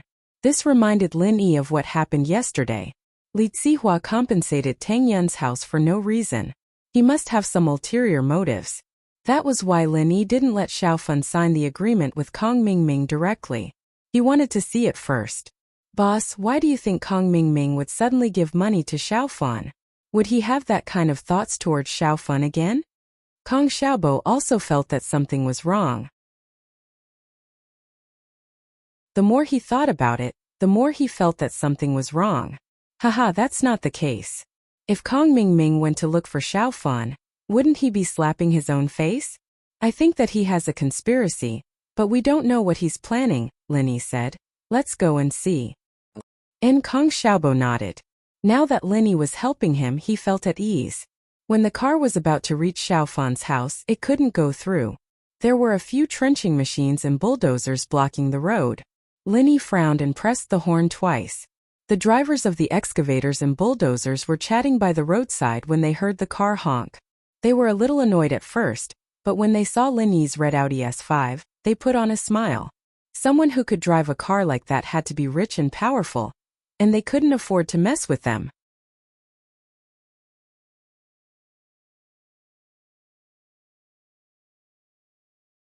Chapter 793.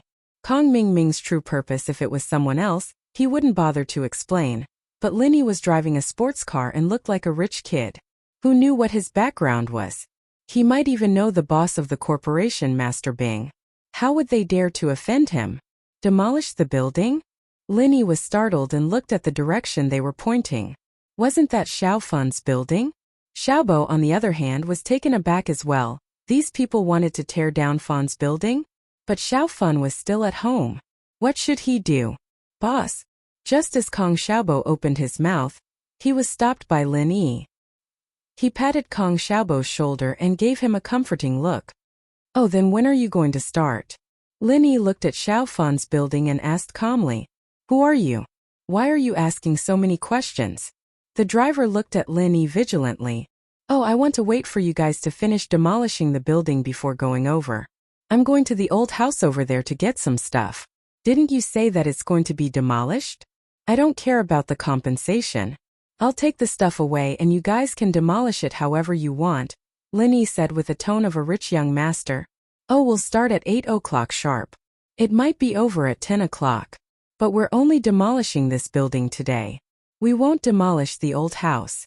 You can come and get it tomorrow, the driver said to Lin Yi after hearing what Lin Yi said. That's fine too. I'll come tomorrow. Lin Yi turned the car around and drove away.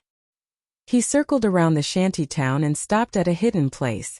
Boss, they're going to demolish the building. Xiaofun is still inside.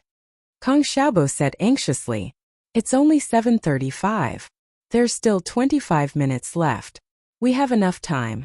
Lin Yi smiled and got off the car. Let's go and see Kong Mingming. But boss, why didn't you tell them that there's still someone in the building? Kong Mingming didn't understand. If I told them, there wouldn't be a good show. You'll know in a while.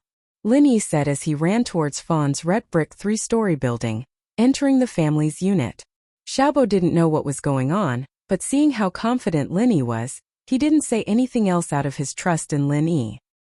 He followed Lin Yi up the stairs in a hurry. Listen to me later, don't talk too much. Lin Yi said as he knocked on the door. Okay boss, Kong Xiaobo nodded. He would listen to Lin Yi's words unconditionally. Lin Yi knocked on the door and Xiaofun quickly came to open the door. When she saw Kong Xiaobo and Lin Yi, she was overjoyed. You're here. Kong Mingming also stood up from the sofa. When he saw Kong Xiaobo and Lin Yi, hatred flashed through his eyes. But he quickly hid it. Xiaobo, Lin Yi, I'm here to apologize to you with sincerity. Lin Yi naturally saw the hatred that flashed through Kong Mingming's eyes. He didn't believe that Kong Mingming was here to apologize with sincerity. Kong Mingming probably had an ulterior motive for coming here. Kong Xiaobo remembered Lin Yi's words. He didn't speak much and ignored Kong Mingming. Instead, he turned to look at Xiaofun. Xiaofun, are you alright? I'm fine. Kong Mingming came here and he was very polite. He didn't do anything overboard. Xiaofun shook her head. Kong Xiaobo was relieved. He was afraid that Kong Mingming would say some insulting words to provoke Xiaofun. Xiaofun had just recovered from her illness, so how could she endure any provocation? Kong Mingming, right? Just tell me what your motive is. Lin Yi sat on the sofa and looked at his watch. I'll give you 10 minutes. It was 7:40 p.m. right now. 10 minutes would be 7:50 p.m. There was still plenty of time. Kong Mingming was angry in his heart. What's with Lin Yi's attitude? I'm here to give you money, but you have this kind of attitude? You're really unreasonable. But seeing that Kong Xiaobo and Xiaofun didn't speak, it seemed like Lin Yi was still the leader here. If he wanted to achieve his motive, he had to talk to Lin Yi. He could only say, I feel that I owed Xiaofun in the past. So this time, I'm here to compensate her a sum of money. It can also be considered as making up for my previous mistake. Do you think I'll believe what you said? Lin Yi sneered. Alright, just tell me what your motive is. Xiaofun doesn't need you to compensate her. Kong Mingming was stunned. He didn't expect Lin Yi's attitude to be so unyielding. But he couldn't leave at this moment. How could he leave before he achieved his motive? In other words, he must give the money today. Kong Xiaobo and Xiaofun were also surprised by Lin Yi's unyielding attitude. Wasn't he chasing Kong Mingming away? Didn't he say that he would accept the money? But since Lin Yi was the leader here, they didn't interrupt and waited for Lin Yi to deal with it. Alright, our Kong family is going to be promoted to a noble family soon. So I don't want to hear any rumors about me outside. Kong Xiaoming sighed and said, I don't want Fun to tell anyone about what happened between me and her. Especially in public. For example, in the hospital with the nurses and the like. Don't tell anyone. Lin Yi listened to Kong Mingming's half-truth and half-lies. He only understood his real motive when he heard the last sentence. Hospital nurse? Isn't that Guan Xian? Lin Yi sneered in his heart. This guy wanted to pursue Guan Xian, but he was afraid that Guan Xian would find out about the things he did in the past. Moreover, he might have seen that Xiaofun and Guan Xian knew each other. That's why he wanted to find Xiaofun to shut her mouth. 500,000 could be considered as a hush money. Isn't that enough? If you have a motive, just say it. Isn't it just hush money? Alright, we'll accept it. Lin Yi waved his hand and said impatiently, Where's the money? It's so early in the morning. I don't have a place to withdraw money, but it's already in my bank card. Kong Mingming took out a bank card from his pocket and said to Lin Yi, In the bank card? How do we know if there's money in the card? Lin Yi didn't believe it. You can check at the bank. There's a bank nearby. Kong Mingming said. Alright, we'll check at the bank first. If there's really money in it, we'll come back to sign the agreement. Lin Yi took the bank card from Kong Mingming's hand and said to him, "Then I'll follow you?" Kong Mingming wasn't assured. "This is Xiaofan's house. Are you afraid that we won't come back?" Lin Yi smiled.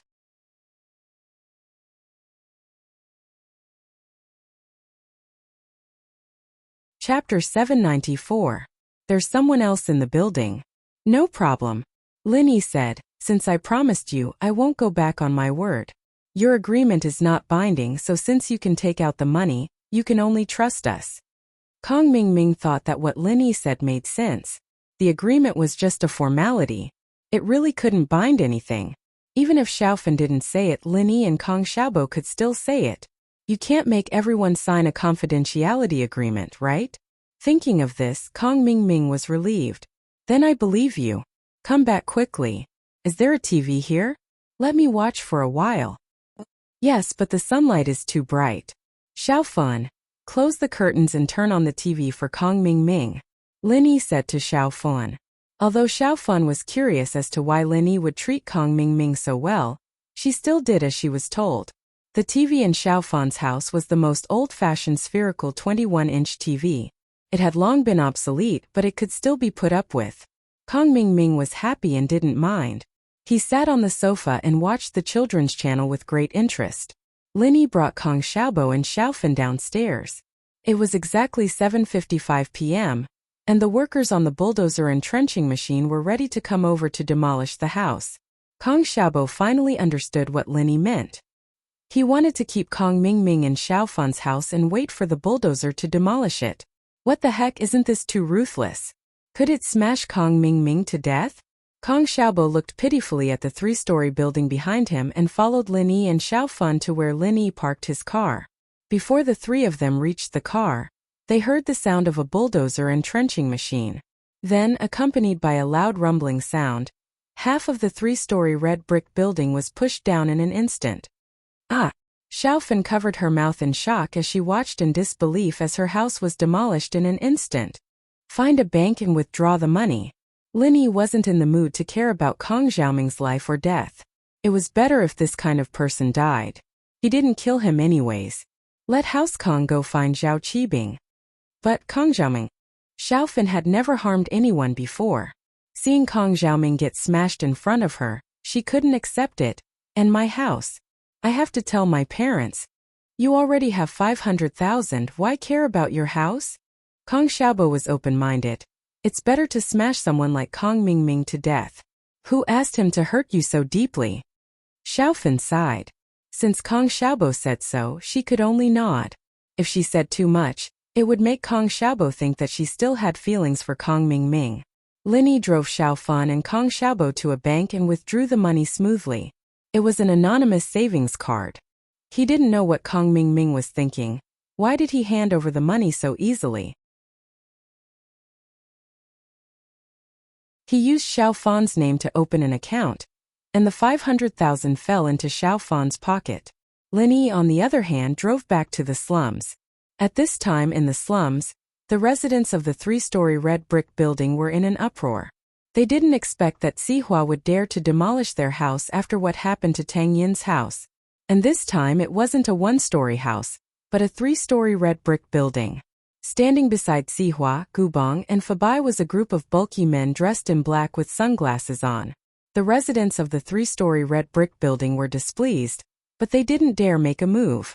Sihua, Gubong, and Fabai were standing beside a group of bulky men. Xiaofan's parents thought that since their house was a building, they could at least ask for more compensation, right? When the time came, they would ask Mrs. Tang to ask Lin Yi for help and see if they could get a cheaper house with a better location. The residents of the other buildings had similar thoughts. Since their house was a building, shouldn't they get more compensation? But now these people's dreams were shattered. Their houses were gone, and they didn't even have the capital to negotiate. They had to take the money even if they didn't want it. What else could they do? Of course, this was secondary. When they saw that their house was demolished, the first thing that came to their parents' mind was that Xiaofan was still at home. What would happen to Xiaofan if the house was demolished? Xiaofan's mother wanted to run home like crazy, and so did Xiaofan's father. They followed the residents of the 3-story red brick building and ran home together. The first thought of the residents of the slums who had their houses demolished was to run home as well. Their furniture and appliances were still in their houses, and they wanted to save as much as they could, right? However, they were all blocked by the burly men. These burly men wouldn't let them go back. People had almost died during the previous demolition, so there was no way Sihua was going to let them get away this time around. That was why he got some of Zhong Fabai's men to stop them. "Let me go back, my daughter is still in the building, move away." Xiao Fan's mother ignored the burly men's obstruction and tried to push them away, rushing out of the human wall. The burly man panicked after being pushed by Xiao Fan's mother. He grabbed her hair and pushed her back. How could Xiao Fan's mother be a match for the burly man? She screamed in pain as a bunch of her hair was pulled out, and her face was slapped by the burly man. "Stay here if you don't want to die." "Mom!" Xiao Fan saw her mother being beaten up by a burly man just as she got out of the car. She was so scared that she was on the verge of tears. She didn't care about her weak legs and quickly ran towards her mother. Kong Xiaobo, on the other hand, was worried about Xiao Fan, and seeing his future mother-in-law being beaten up, he was furious as well. He wanted to fight the burly man with his life. Naturally, Lin Yi wouldn't let Kong Xiaobo be at a disadvantage. He wasn't a match for these burly men. Lin Yi locked the car and rushed over with Kong Xiaobo. Before Kong Xiaobo could make a move, he kicked the waist of the burly man who was beating up Xiao Fan's mother. The kick sent the man flying, and he landed on the ground with a bang. His eyes rolled back and he fainted. Kong Xiaobo knew that Lin Yi was strong, but he didn't expect Lin Yi to be able to create such a strong effect with just one kick. He was surprised, but he didn't forget to remind Lin Yi, "Boss, be careful." The other burly men didn't expect Lin Yi to rush over and start beating people up, and in such a ruthless manner. They immediately stopped what they were doing and surrounded Lin Yi.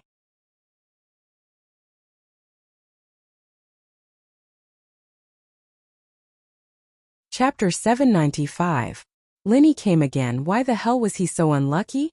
Of all people, he had to hit the mother of Lin Yi's woman.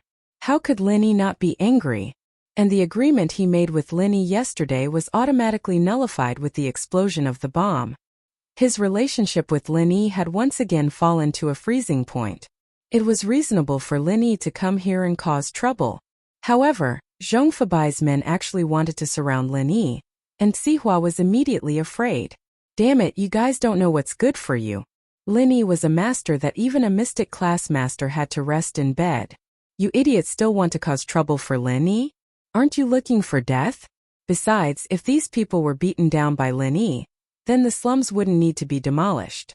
If the men who intimidated the residents were beaten up by Lin Yi, who else could be intimidated? "Stop!" Sihua couldn't help but yell as he sprinted over. However, Sihua was a step too late. One of the men who was on good terms with the man who was kicked by Lin Yi wanted to avenge him and made a move first. The result was the same as the previous man. He was sent flying and crashed into the body of the previous man. His eyes rolled and it was unknown if he was dead or alive. Sihua ran over, sweating profusely. He couldn't help but sigh. "Lin Yi, why are you here? Didn't we agree yesterday that you wouldn't interfere with the slum's demolition?" "I didn't interfere. My friend's girlfriend's mother was beaten up and I can't fight back?" Lin Yi didn't put Sihua in his eyes at all. He was too lazy to explain. "Where's my car money? You blew up my car, when are you going to pay me?" The men under Zhong Fabai were dumbfounded.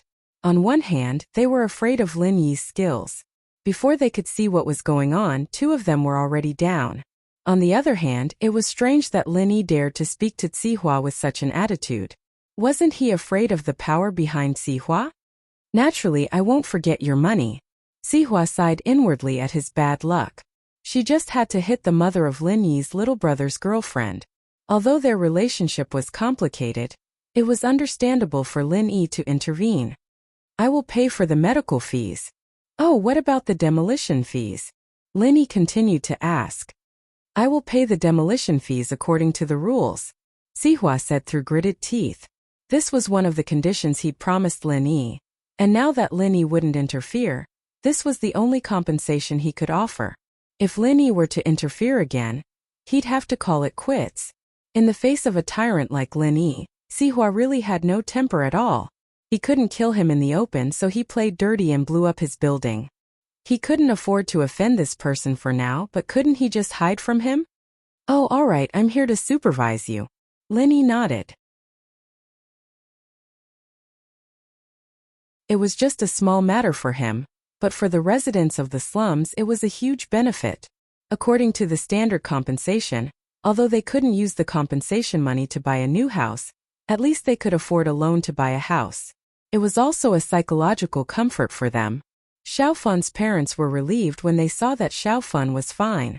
Xiaofan's mother also forgot the pain on her face. She hugged Xiaofan lovingly. Child, it's good that you're fine. You scared me to death. It's Xiaobo and Lin Yi who saved me. Xiaofan sighed, but Kong Mingming might be dead. Kong Mingming? Crushed to death? How did he die? Is that true? If he's smashed to death, it'll be a great thing. Xiaofan's mother was stunned for a moment before she said happily. Looking at her mother's expression, Xiaofan knew that her mother hated Kong Mingming to the core. She was actually so happy when she heard that he was dead. Although Xiaofan hated Kong Xiaoming, she felt bad for not stopping him when she saw him getting crushed to death with her own eyes. She could have saved him, but she didn't. She was a kind person. Even if Kong Mingming did some unforgivable things to her, Xiaofan never thought of killing him. Sigh, it's a long story. Xiaofan told her mother about Kong Mingming's visit this morning, including the fact that Kong Mingming compensated her with 500,000. Are you serious? He gave you 500,000? Seems like he's not a bad person. Xiaofan's mother was stunned. She didn't expect Kong Mingming to compensate her daughter 500,000. He wasn't completely heartless, but he still had some conscience. She was envious of Tang Juanqing's mother's family, saying that Tang Juqing's leg was broken, and they actually paid 3 million. Xiaofan's leg was broken too, but no one paid. She didn't expect it to become reality today. Life was really magical. Sometimes things would change overnight. I don't know, but he told Lin Yi that it's hush money. He doesn't want me to mention the past with him in front of others. Xiaofan said to her mother. Lin Yi said that Kong Mingming wanted to woo Nurse Guan Exine in the hospital. He was afraid that I would cause trouble for him, so he gave me 500,000. Ah, is that so? A dog can't stop eating ** tea. Xiaofan's mother was furious when she heard that Kong Mingming gave her money. Then we should take this money. It's a waste if we don't take it. We should take all the money from this kind of person in the future. Xiaofan heard that her mother said the same. She didn't feel the pressure in her heart anymore and nodded. Fan's mother was very happy. Lin Yi's arrival had forced Sihua to compensate the slum's residents according to the standards, and they'd gotten 500,000 out of nowhere. It was a pleasant surprise, and it was more than enough to buy a big house with this amount of money. They'd even have money left for appliances, furniture, and renovations. She decided to look for Tang Juanqing's mother in the afternoon and ask her to bring her to see a house. Her house was already gone, so she had to settle this matter as soon as possible. On the other side, Sihua's tone suddenly changed. He wanted to compensate the slum's residents according to the standard. The slum's residents who were harassed stopped making a fuss. In fact, their request was very simple. As long as they could compensate according to the standard, it would be enough. They didn't expect a rich and powerful real estate company like Sihua to compensate them more money. In fact, they didn't dare to go against Sihua. Sihua's name was very famous in Songshan. He was the boss of the underworld.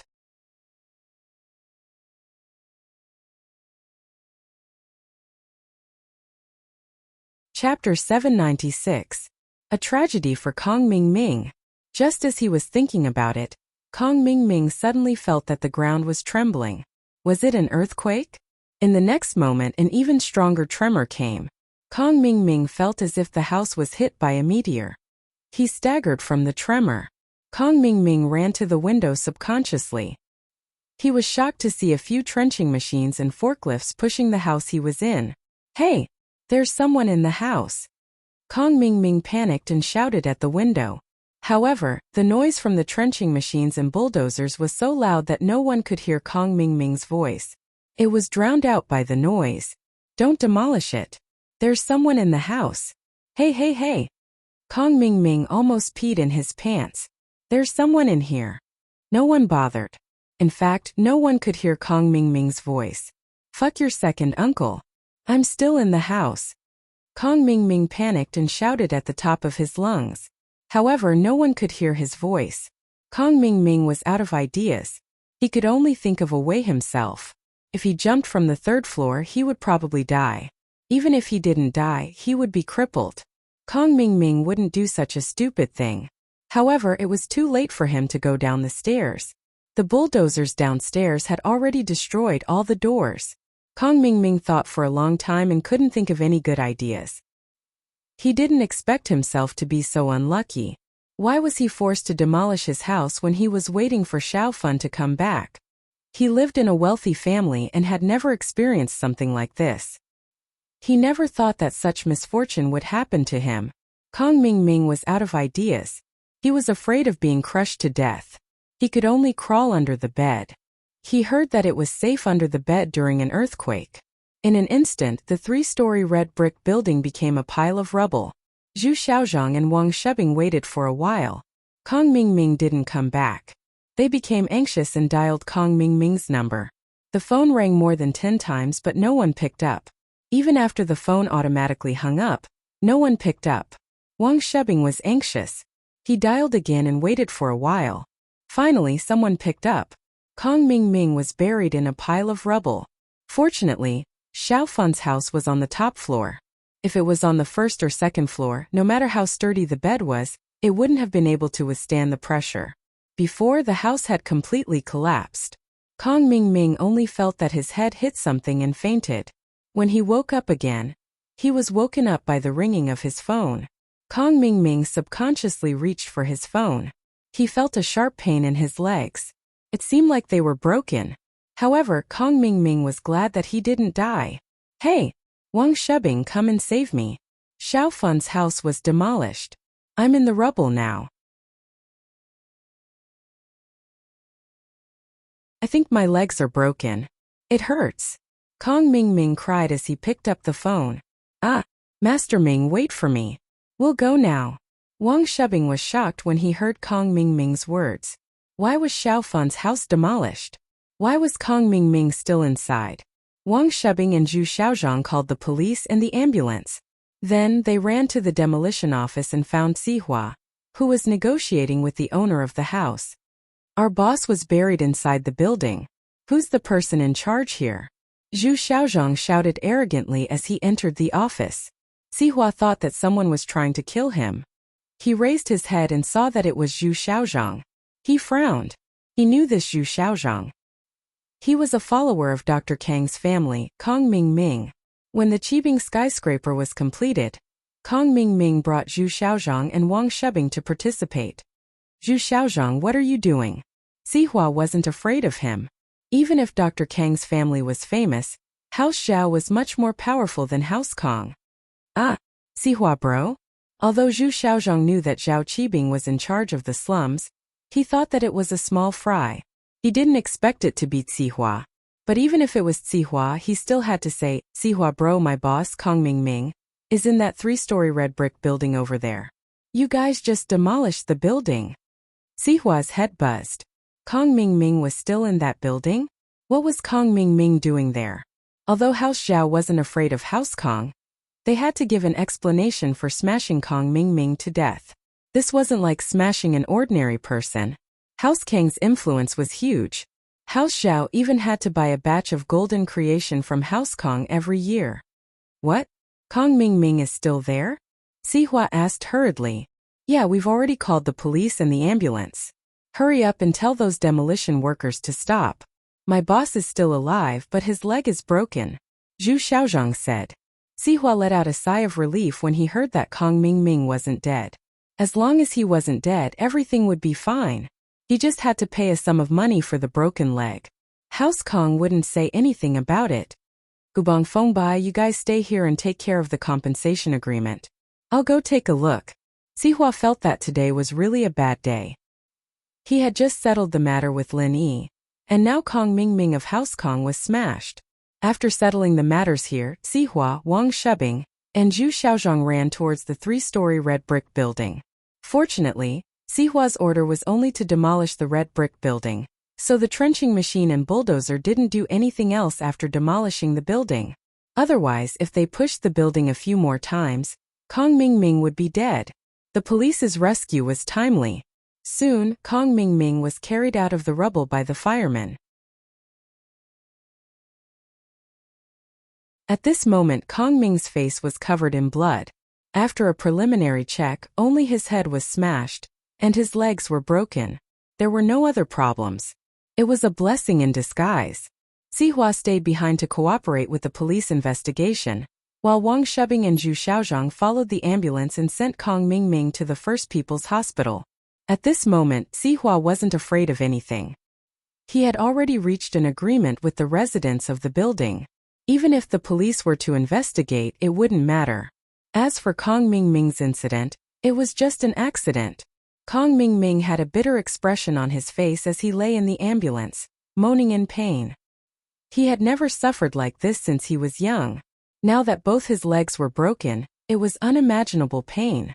"Fuck Sihua, I won't let you go," Kong Mingming said fiercely.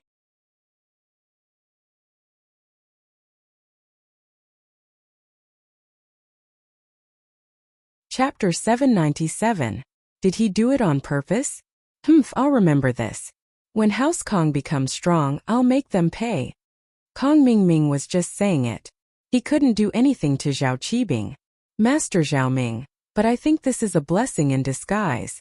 Wang Shubin shook his head and said to Kong Xiaoming, "Oh, what do you mean? Is my broken leg a good thing?" Kong Mingming froze. He was so angry that he wanted to curse. This Wang Shubing, he didn't know how to persuade people. "Master Ming, think about it. Didn't you want to get a serious injury before?" Wang Shubing said, "Look, isn't there one now? It's an accident, and Guan Xan won't suspect anything." Now that you mention it, it really is the case. Kong Mingming heard Wang Shubing's words and became happy again. "Wang Shubing, you're right. My broken leg is a good thing. This time, I can go to Guan Xan directly." "Yeah, Master Ming, and Li Zihua said that he'll compensate you for your medical expenses. This way, not only will you be able to get close to Guan Xan, but you'll also get money. This is killing 2 birds with 1 stone." Wang Shubing nodded. "If we hurt ourselves, not only would we suffer, no one would compensate us." "Ha! Then I'm so lucky. Ha ha! Today is my lucky day. I got so many things done and I even got money. Wahahaha." Kong Mingming laughed when he heard that. The ambulance screamed all the way to the hospital and Kong Xiaoming was carried on a stretcher to the emergency room. Although Kong Mingming's injuries weren't light, he was still very happy. He was going to suffer anyway, and this was a good thing. He got himself a serious injury, and now Kong Mingming would be able to get close to Guan Xan. Other than the broken leg, Kong Mingming didn't have any other internal injuries. The surgery was done quickly, and Kong Mingming was pushed to the sick room to rest. "Where's Guan Xan? Why isn't she here yet?" Kong Mingming was lying in the sick room, and he was eager to try. "Look at my face and legs. It's so serious, hurry and get Guan Xan here." "Master Ming, I'll go right now." Wang Shubing nodded. He thought that Guan Xan couldn't decline this time, could she? Thus, Wang Shubing rushed out of the sick room to find Guan Xan. He thought that this was Guan Xan's responsibility after all. Coincidentally, Guan Xan was still in the nurse's room. Wang Shubing ran in, and when he saw Guan Xan, he was overjoyed. "Nurse Guan Xan, you're here. Master Ming is injured and we need your help. Look, we don't have any friends in the hospital, can you go and take a look?" Guan Xan didn't think that Kong Mingming wouldn't stop. He came looking for her every day. Why was this person so annoying? Was there an end to it? Are there no other nurses to take care of him? "I didn't receive any notice to take care of Kong Mingming." Guan Xan pointed at her work schedule and explained patiently. Regardless of whether Kong Mingming was annoying or not, Guan Xan couldn't throw a tantrum. Guan Xan knew that she was a member of the hospital, and anything she said or did could affect the hospital's image. Especially when her father was a shareholder of the hospital. Guan Xan had to be strict with herself and not let others talk behind her back. Even if not many people knew Guan Xian's real identity, Guan Xian didn't want to bring shame to her father and grandfather. No, Master Ming is lying in the sick room, and I didn't see any nurses come to take care of him. I don't know who to look for. You're the only one I know here. Wang Shebing started to talk nonsense. No one cares. Guan Xian was taken aback. Seriously? Could it be that someone was negligent? This kind of thing wasn't impossible. The hospital sent too many patients at the same time. If there were careless doctors and nurses, then they might really have neglected a patient. Although Guan Xian felt that the guy Wang Shebing was talking about was more likely, it was a matter of life and death. Even if Guan Xian knew that it was fake, she couldn't ignore it because of her duty as a nurse and the family she represented. But didn't Kong Ming just have a cold? Also, he had a small cut on his hand. Both of these illnesses weren't fatal. Yes, could you please go and take a look? Can you help bandage it first and then contact a doctor? Wang Shebing nodded. But didn't he stay in the hospital for a few days because of a cold? Why should I bandage it? This isn't under my jurisdiction, right? Guan Xian changed the topic and said sarcastically, could it be that the wound on his hand acted up again? Wang Shebing suddenly remembered that he was in a hurry and didn't tell her the whole story. No wonder Guan Xian didn't know what happened. He quickly explained, it's like this, Master Ming's cold is cured, and the wound on his hand is also healed. He was discharged from the hospital today. Then why is he bandaging it? Guan Xian was even more confused. After he was discharged, Master Ming went to the shantytown to do some work, but he ran into a developer who was forcefully demolishing the place. As a result, my boss was hospitalized. Both of his legs are broken and his head is also injured. It's really miserable. Nurse Guan Xian, could you please go and take a look? Wang Shebing said pitifully. Ah! Guan Xian heard Wang Shebing's words and suddenly froze. No way. How could it be so coincidental? He just left the hospital and he's here again? Could it be that Kong Ming got hit on purpose? It wasn't strange for Guan Xian to think this way. When she first met Kong Ming was still full of energy, but then he was hospitalized with a cold. He came to find her to give him an injection. When he heard that she wasn't responsible for the injection, he made a wound and asked her to bandage it. When he heard that his wound was very small and didn't need to be bandaged, he made another serious injury today. Therefore, Guan Xian couldn't help but think that Kong Ming purposely injured himself to get close to her. If that was the case, Guan Xian felt that Kong Ming was an idiot. Was there something wrong with his brain to chase after a girl like that? He should go see a psychiatrist or a neurologist. Nurse Guan Xian, you're the only person we know in this hospital. Could you please go and take a look?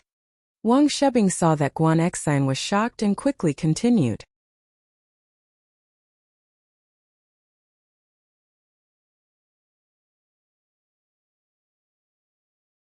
Chapter 798.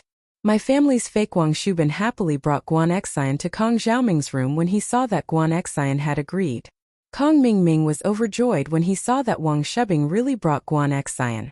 In order to arouse Guan Xian's maternal instincts and make her sympathize with him, Kong Ming started to cry. Ah, it hurts my face, my legs. Guan Xian didn't think that a grown man like Kong Ming would be so fragile, crying in pain. Isn't the bandaging good? How come no one's taking care of it? Guan Xian saw that both of Kong Ming's legs were in plaster casts and splints. It was already taken care of. It wasn't Wang Shebing who said that no one was taking care of him. I mean, no one's coming to take care of him.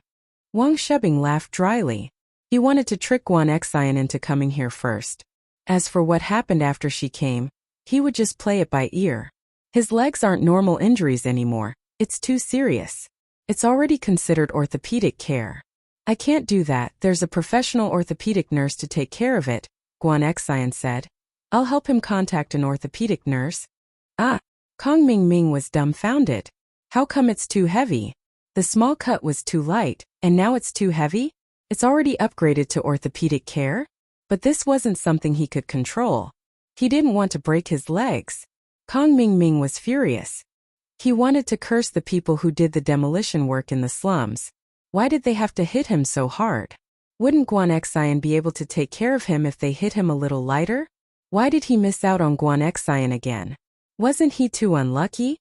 That Master Ming's legs will be taken care of by an orthopedic nurse. But I'm talking about the wound on his head. The wound on his head is also very serious. What if it's not treated properly and it leaves a scar? Wang Shubin's eyes lit up. He shifted his attention to Kong Mingming's face. Nurse Guan Xian, look at how handsome Master Ming is. If he gets disfigured, he won't be able to face people in the future, right? We can't trust anyone else, so we can only trust an acquaintance like you.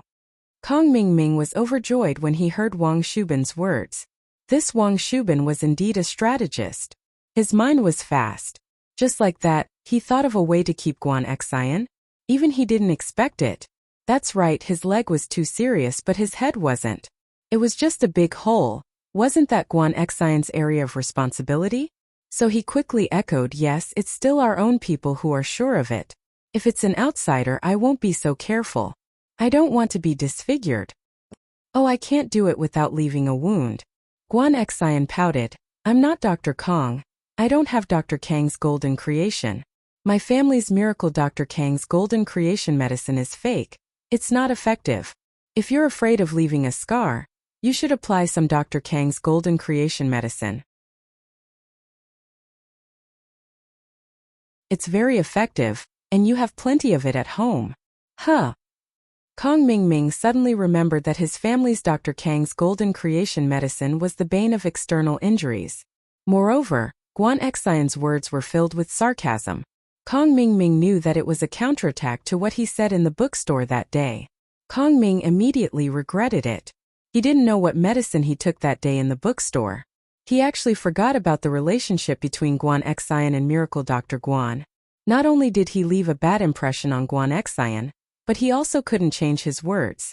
Most importantly, there was no way he could change his words. He couldn't just say that Miracle Dr. Guan was better than Miracle Dr. Kong, could he? Wouldn't that be tarnishing his own family's reputation? Alright, if there's nothing else, I'll be leaving. Our hospital's facilities are limited. We can't get Dr. Kang's golden creation medicine. You should prepare it yourself, Guan Xian said and left the room. Now she could confirm that Kong Mingming was looking for trouble. He purposely sent Wang Shubing to find her. What he said about no one taking care of him was all bullshit. Kong Mingming was a little dispirited as he laid on the bed. Why was he so unlucky? He thought that after he settled Xiaofan, he could easily pursue Guan Xian. But now it seemed that Guan Xian didn't have a good impression of him. Fuck, why am I so unlucky? Kong Mingming cursed angrily. Master Ming, I think it's because Guan Xian's already on guard. Wang Shubing frowned and said carefully, when I went to find her, she sarcastically told me that the wound on your hand had relapsed.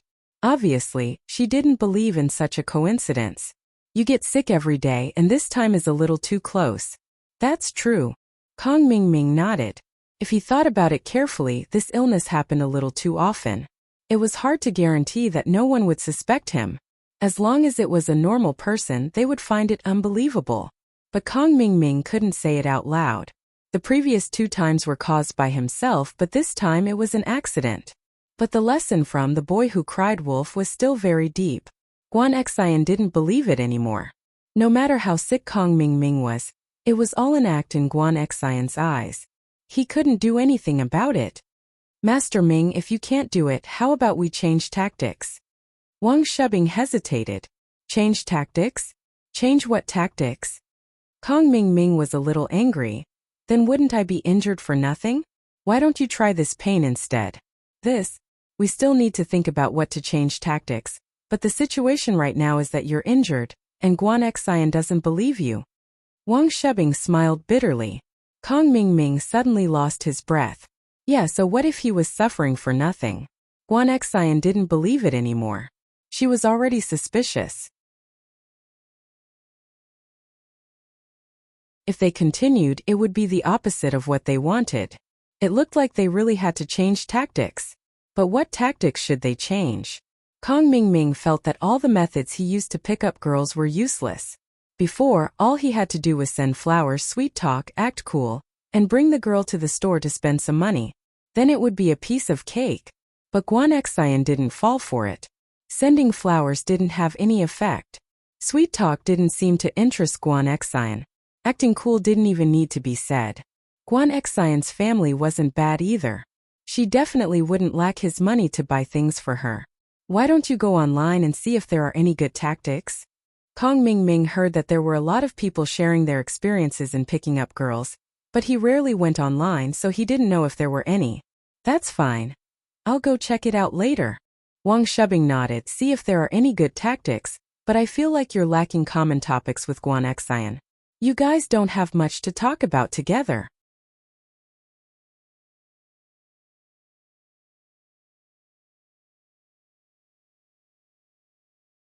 Chapter 799. Nervous you family. It's not that she has to be a nurse. Ming bro, we can find out about Guan Xian's hobbies and do what she likes. Wang Shubing said, being a nurse is just her occupation. I don't believe that she doesn't like to study other things, right? Yeah. Shubing, you're too smart. Your words are like thunder in my ears. You've enlightened me. Kong Mingming said happily, isn't Weibo popular now? Can you see if you can find Guan Xian's Weibo, and see if she has any hobbies? Alright, leave this matter to me. Wang Shubing remembered the greedy nurse from yesterday. He would ask her again today and give her some benefits. He didn't believe that he couldn't find out anything. Yanjing City, House Yu's courtyard. Yu Kuan was lying on a bed with bandages all over his body. A beautiful middle-aged woman was wiping her tears while a man was pacing around the room with a worried face. Your son was beaten up like this. Why aren't you going to take revenge? Why are you pacing around? The beautiful woman was annoyed as she shouted at the man. She sounded like she was about to cry. House Yu is so arrogant. Now that they're being bullied, you've lost your temper? You bide, do you care about your son or not? Stop arguing. The man called you bide waved his hand impatiently. Am I not worried? I don't even know who hurt Yu Kuan. He's been unconscious since he came back. All the meridians in his body were broken. He's a cripple now. I'm more worried than you. But what can we do? We still have to wait for my second brother to decide. The beautiful woman was speechless after being yelled at by Yu Bide. She sat on the bed and wiped her tears. House Yu had been in the martial world for so many years, and they had never been hit like this before. This sudden disaster seemed to be far away from House Yu. All the noble houses in the common world, no one dared to disrespect House Yu, and no one dared to hurt House Yu. But now, not only did he injure Yu Kuan, he even caused permanent damage to him. He destroyed all of Yu Kuan's kung fu, turning him into a cripple. He could no longer practice spiritual techniques. Even if he practiced external techniques, it would be hard for him to achieve anything. Yu Kuan was second only to the head of House Yu's son. They had high hopes for him. But now he was injured so badly that no one knew if he was dead or alive. At this time, a middle-aged man pushed the door open and walked in. There was a young man next to him. He looked very similar to Yu Kuan, but there was an arrogant look on his face. This middle-aged man was the middle-aged man from House Yu that had appeared at the auction, the current head of House Yu, Yu Bifu. He had the strength of a mystic late-phase peak, just one step away from Earth class. The young man next to him was his son, Yu Feng. He was second only to Yu Bifu and House Yu. He was at the peak of the early phase of mystic class. Second brother, you are here.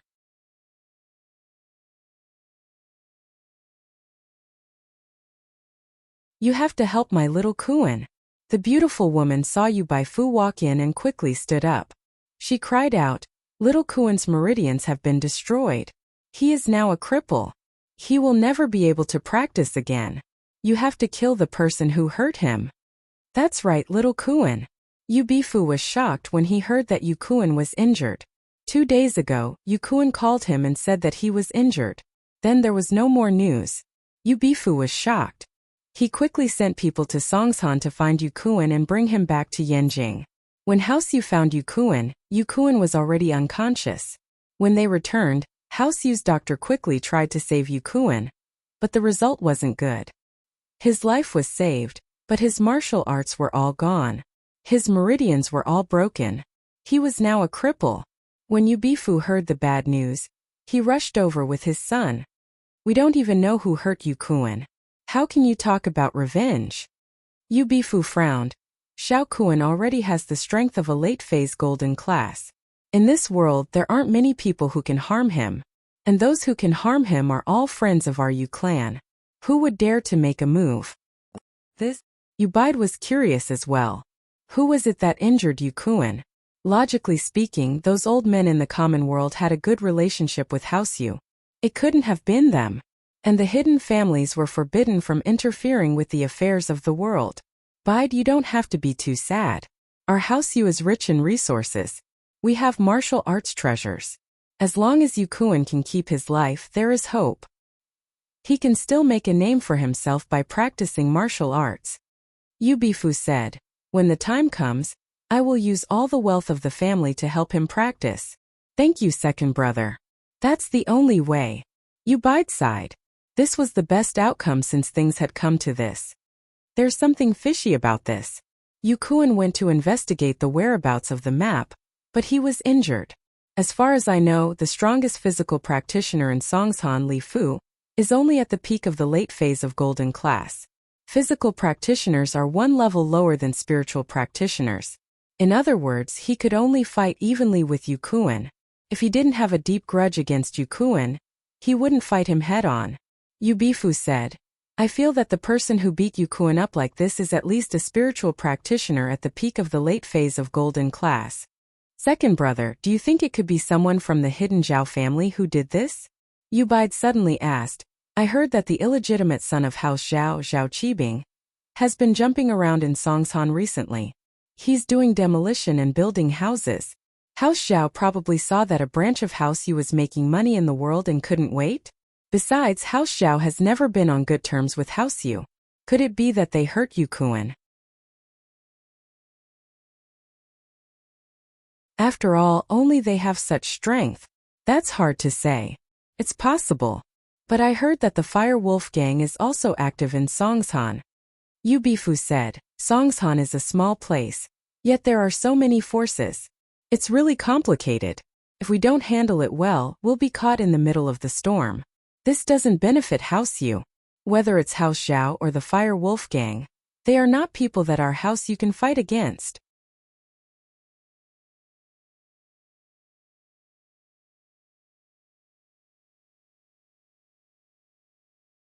Chapter 800. Did Big Brother break through? Big Brother just entered Earth class last year. He hasn't gotten a firm foothold there yet. Only when he reaches the middle phase of Earth class will he be able to have a say in the family. Asking him for help will only make things difficult for him. Yu Bifu shook his head. Right, Bide, how's your training going? Still the same. I've been stuck at the early phase of Mystic class. I've placed all my hopes on Kuan. But who would have thought that such a disaster would come? Yu Bide shook his head sadly. It seems that in this generation of our Yu clan, only Big Brother can enter that place. Yu Bifu sighed. I think that in this lifetime, it will be very difficult for me to break through to the Earth grade. Second brother, according to what you said, little Kuan's matter. Yu Bide paused for a moment and looked at Yu Bifu. Don't worry, Kuan is my nephew. I've already sent people to Songshan to investigate. If there's any news, I'll report back immediately. Yu Bifu said. That's the only way. Yu Bide nodded. Yu Bifu brought Yu Feng out of Yu Bide's room. After walking for a while, Yu Feng said, Father, I've said it before. Yu Kuan can't do it anymore. Let me go. Is this good? He's been crippled. But it's good. In the future, no one in our generation will be able to surpass me.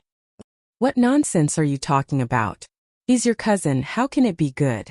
Yu Bifu said angrily, isn't it better to have more masters in our house? I'm sorry. Yu Feng wasn't convinced. He's too weak. If I had personally gone, he wouldn't have ended up like this. To be able to injure Yu Kuan without killing him means that he's only at the peak of the late phase of golden class. I'm already at the peak of the early phase of mystic class. With this strength, I can do whatever I want in the common world. You have to know that there's always someone better than you out there. Yu Bifu glared at his son. I know, but those powerful people don't appear in the common world anymore. Yu Feng didn't take his father's words seriously. He was the leader of the younger generation in House Yu. In the outside world, he was also a domineering existence. Even the heads of the other houses didn't have his strength. How could he not be arrogant? Lin Yi didn't want to interfere with the relocation of the slums, but because of his appearance, Sihua increased the compensation amount. Sihua didn't want to interfere either, but he was afraid that Lin Yi would cause trouble. Xiaofen's family successfully received the compensation of 180,000 renminbi, which was considered quite high. As for those broken appliances and furniture, they weren't even worth 1,000 renminbi.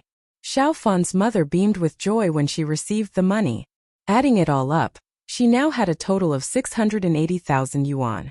It was more than enough to buy a big house. Hence, she started to think about buying a house. Xiaobo, can you talk to Lin Yi and show us the house? Xiaofen's mother whispered to Kong Xiaobo. She had already treated Kong Xiaobo as her son-in-law. I heard that he knows a developer, so he can get a discount? Then I'll ask. Kong Xiaobo knew that this would trouble Lin Yi, but he couldn't just ignore Xiaofen's mother's request, right? And so, Kong Xiaobo found Lin Yi and told him about Xiaofen's mother's request. Lin Yi agreed without hesitation. He had already promised Tang Yun about this. Lin Yi called Tang Yan's mother and Tang Yun. Tang Yan's mother had just gotten her new house, and it was very fresh. She wanted to check on the progress of the renovation today. Hearing that Lin Yi was going, she was happy to tag along. And if Tang Yan's mother went, Lin Yi would be in an awkward situation. It wasn't that Lin Yi hated Tang Yan's mother, but Tang Yan's mother was too powerful, and Lin Yi wasn't used to it. However, Lin Yi understood her. Tang Yan's father had broken his leg, and Tang Yan's mother had been raising a family for so many years. In her heart, money was the most important thing. It was unrealistic to change her, and Lin Yi didn't want to change her. The person Lin Yi liked was Tang Yun, not Tang Yan's mother. Tang Yan's mother liked money, so he gave her some money. To Lin Yi, it was just a drop in the bucket. Mingyau's Audi S5 obviously couldn't accommodate so many people. Lin Yi asked Fatty Lai to send a car to pick up Tang Yun and Tang Yun, but he didn't expect Fatty Lai to personally pick up Tang Yun and Tang Yun. Lin Yi smiled bitterly. This Fatty Lai was too attentive, and it was hard to guarantee that Tang Yan's mother wouldn't see through it. Tang Yan's mother was a little restrained when she saw her boss, Fatty Lai.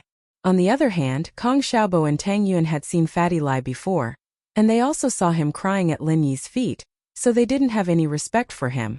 What kind of house do you want? Fatty Lai greeted Kong Xiaobo and Tang Yun passionately, and then asked Tang Yan's mother. I'm just wondering if there's a cheaper one. It's fine if the location isn't good. Xiaofen's mother said cautiously. She originally thought that she would have to use all sorts of methods to get a cheap house, but she didn't expect the person who came to receive her to be so generous. Do you have one? Fatty Lai turned his head and looked at Lin Yi. Lin Yi was so angry that he almost kicked Fatty Lai. Do you have one? Why are you looking at me? Can I have this one? Lin Yi didn't say it clearly before, so Fatty Lai wasn't sure if Lin Yi wanted to help Tang Yan's mother. From Fatty Lai's point of view, a house was small, but it would be bad if Lin Yi was unhappy. Fatty Lai knew that Lin Yi wasn't a person who liked to help others, so when he cried and begged Lin Yi didn't help him at all. If he didn't have perseverance, how could he become Lin Yi's follower? So Fatty Lai had to ask for Lin Yi's opinion on the house for Tang Yan's mother. Tang Yan's mother was stunned by Fatty Lai. Huh? Mr. Lai, do you have one or not? I think so. Tang Yun couldn't help but cover her mouth and laugh at Fatty Lai's angry face. Yes, of course I do. Fatty Lai saw that Tang Yun said there was one, so he must have one. He laughed. I'm just wondering if there is one or not. I have too many things to do today, so I can't remember clearly. That's great. Tang Yun's mother was very happy when she heard that there was a special price house. She quickly asked, where is it? Can you bring me there? Sure, let's go. We'll go now. Fatty Lai nodded.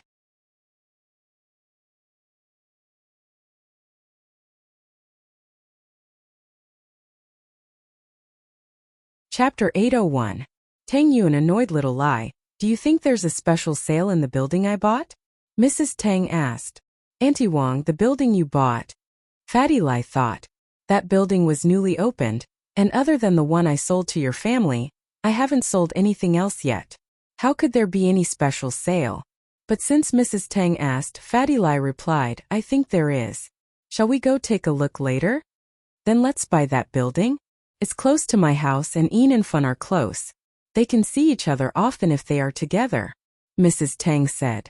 Fatty Lai brought Xiaofan's mother, Lin Yi, and the others to the building that Mrs. Tang had bought. The lighting was great, and it was one of the best buildings in the entire district. How could there be a bad location? But since Mrs. Tang had spoken, Fatty Lai found a small apartment on the top floor and brought Fan's mother and Lin Yi up. It was a small apartment with 2 bedrooms and a living room. Although the living room was a little small, only 40 square meters, the layout was good, and the lighting was good. Fan's mother fell in love with it at first glance. She asked Fatty Lai, Mr. Lai, how much is this apartment? This type of apartment, the original price was 380,000, but it's on the top floor, and it's in Cold Mountain, so it's cheaper. It's only 300,000 now, Fatty Lai said. Ah, only 300,000? Fan's mother was shocked.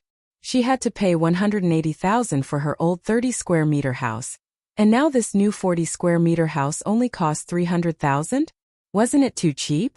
As for the top floor in Cold Mountain, it wasn't a problem for Fan's mother. She used to live on the top floor and in the side suite, and the heating wasn't very good, so she lived there. This kind of house with collective heating was much better than her old house, and the quality was pretty good too. So Fan's mother fell in love with it immediately. Yeah, only 300,000, Fatty Lai nodded. This kind of top floor is usually sold at a discount. That's great. We'll take this one then. Xiao Fan's mother nodded and made the decision. Right now, Xiao Fan's mother had $680,000 in her hands. This house only cost $300,000. After buying the house, she would still have $380,000 left, which was enough to buy furniture and appliances. Fatty Lai called the sales manager to sign the contract with Xiaofan's mother and paid the money. The house was now under her name. Xiaofan's mother didn't expect to buy a house so smoothly. She was extremely grateful to Tang Yun's mother and Lin Yi. If it wasn't for them, she wouldn't have been able to find such a cheap house. Tang Yun knew that Fatty Lai was willing to sell Xiaofan's mother a house at such a low price because of Lin Yi. How could this house not be sold at the end of the auction? Whether it was the layout or the lighting, they were all quite good. Buying it for only 300,000 yuan was simply too cheap. Xiaofan looked at Lin Yi gratefully. Her mother didn't understand, but how could she not? Xiaofan knew that Fatty Lai begged Lin Yi to treat his father's illness. Fatty Lai was probably grateful for Lin Yi's kindness, which was why he sold her a house at such a low price. Boss, thank you. Kong Xiaobo whispered to Lin Yi. I'm really honored today. Lin Yi smiled. You and Fatty Lai call me boss, so you guys should help each other. Lin Yi's words touched Kong Xiaobo instantly. It was rare for a boss to do what Lin Yi did. Kong Xiaobo didn't feel that he had done anything. He only contributed because of Lin Yi's passion when he first came here. When Zhong Pingliang was looking for trouble with Lin Yi, he impulsively stood up with Lin Yi. As a result, he gained Lin Yi's recognition and friendship. After Xiaofan's house was settled, Mrs. Tang couldn't wait to see her own house. She heard from Fatty Lai that the renovation had started yesterday. Xiaofan's mother also wanted to follow Mrs. Tang to see how Tang Yun's house was renovated. Tang Yun's house was spacious and bright. It was 3 times bigger than Xiaofan's house. However, Xiaofan's mother wasn't envious. It was already a surprise that her family could afford such a house. What was the use of being envious? However, Xiaofan's mother was still looking forward to Mrs. Tang winning the special prize. She couldn't help but ask Fatty Lai, Mr. Lai, can I still participate in the lucky draw? Mine is a special price house. Xiaofan's mother was afraid that she wouldn't have the chance to win the lucky draw. She asked anxiously. Yeah, when you get to the sales office you can do it once or twice, Fatty Lai said with a smile. Mrs. Tang looked at Xiaofan's mother, who was looking forward to it, and sighed. She knew clearly how she won the special prize. With Xiaofan's mother's luck, how could she win? Mrs. Tang thought about her luck and couldn't help but sympathize with Xiaofan's mother. She looked at Lin Yi and her daughter and then at the smiling Fatty Lai. She couldn't help but ask, Little Lai, can we give the leftover materials to Xiaofan's family? Mrs. Tang also wanted Xiaofan's family to save some money. If she had more materials, she could give it to Xiaofan's family to ease her family's urgent need. This Fatty Lai couldn't help but look at Lin Yi again. How could there be leftover materials for the renovation? The materials were prepared according to the size of the house, so there wouldn't be any leftovers. Lin Yi tilted his head and couldn't help but find it funny. If you have more, then so be it. If not, then so be it. Why are you always looking at me? What do you want me to say? Fatty Lai saw that Lin Yi didn't object and said, okay, I'll talk to the person in charge later. If there are leftover materials, we'll install it together with Xiaofan's family. We don't even need the labor fee. I think there are quite a lot of materials here. It's more than enough to renovate 2 houses. That house is small, so we'll install it together. How can I do that? Xiaofan's mother didn't expect that Mrs. Tang's words would save her a lot of money. She didn't even need to renovate. Wasn't this Mr. Lai too easy to talk to? Okay, since little Lai said so, you don't have to reject it. Tang Yan's mother felt that she had a lot of face. She could get Xiaofan's family's renovation fee with just 1 sentence.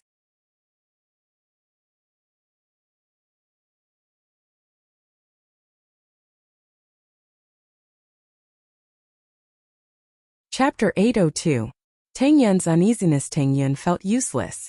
Not only was she unable to help Lin Yi, but she also had a greedy and prideful mother. But she was her mother, and she couldn't scold her in front of so many people. Tang Yun was in a difficult position.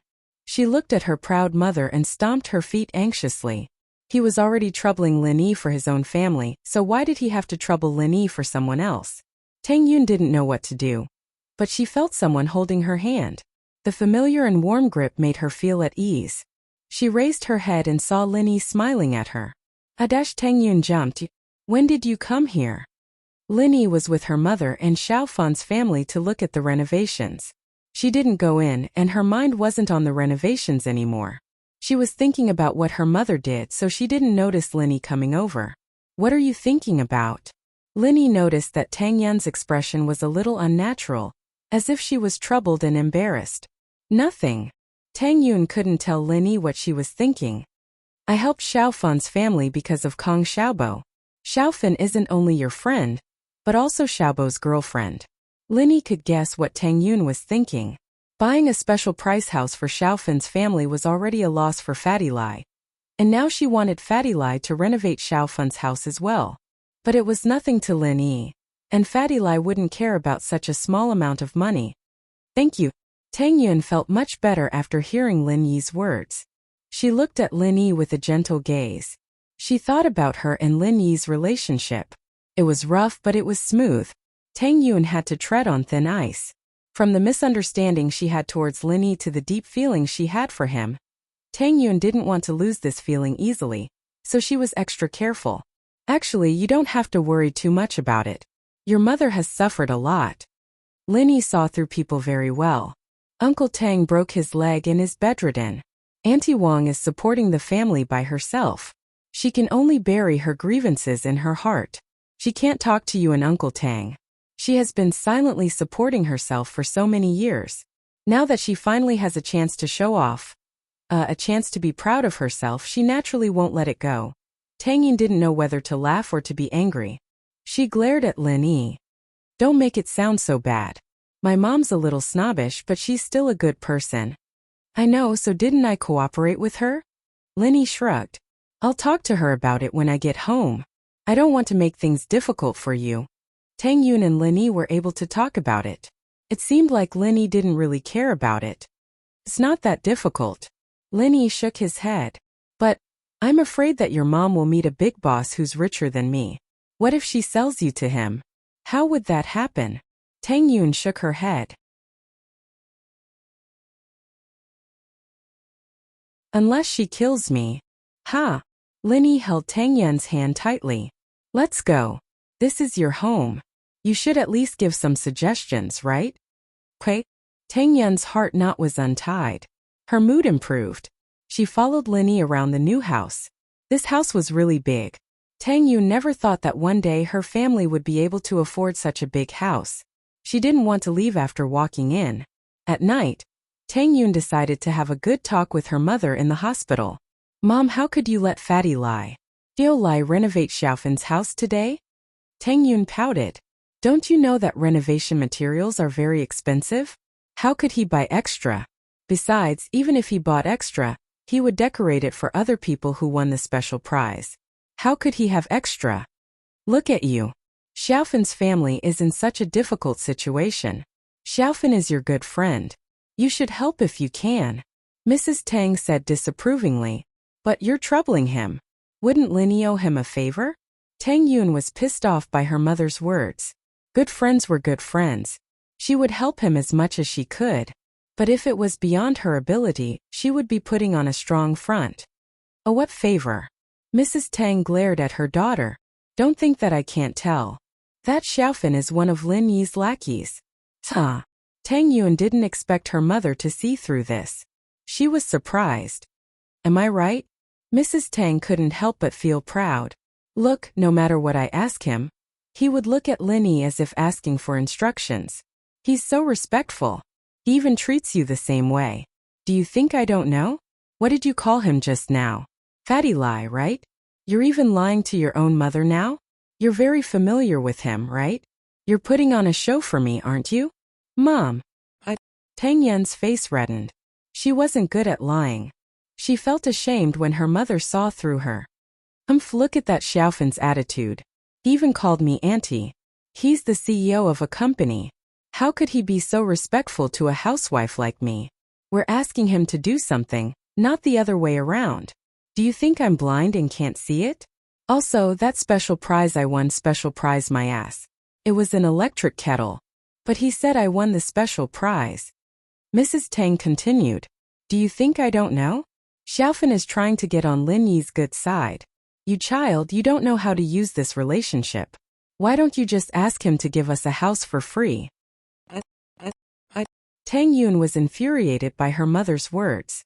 She was talking about her mother, but now she was being used against her. Tang Yun was speechless. She couldn't help but panic. Isn't that just troubling Lin Yi? Even if he's his follower, isn't he still Lin Yi's? Isn't what Lin Yi has yours? Why are you so dumb? You're his girlfriend, so you're Xiaofan's sister-in-law. Mrs. Tang said matter-of-factly. How is that the same? You've been doing all this. I owe Lin Yi more and more. I feel like I can't even lift my head in front of him. Tang Yun raised her head, agitated. She looked at her mother stubbornly. Do you know that there are a lot of girls who like Lin Yi? I'm not helping him at all. I'm troubling him every day. How am I going to compete with others?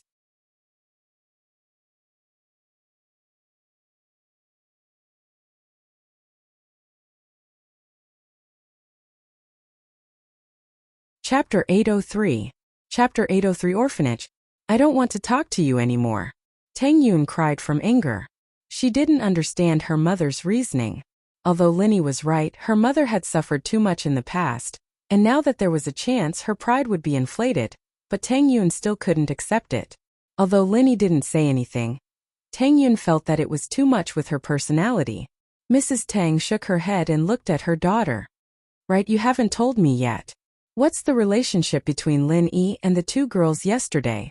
They're my love rivals. They're richer than me, and they're going to push me away. Are you satisfied now? Tang Yun said hatefully. She stood up and ran to the washroom, crying her heart out. Love rivals? Mrs. Tang paused. Doesn't look like it. The amount that Qibing Real Estate paid out today was almost double of what they had expected. Although Qibing Real Estate could still earn money if they paid out at this price, they had invested too much into the Qibing skyscrapers.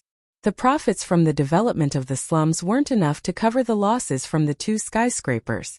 From the current situation, it would be good if they could maintain a profit of 30 to 50 million.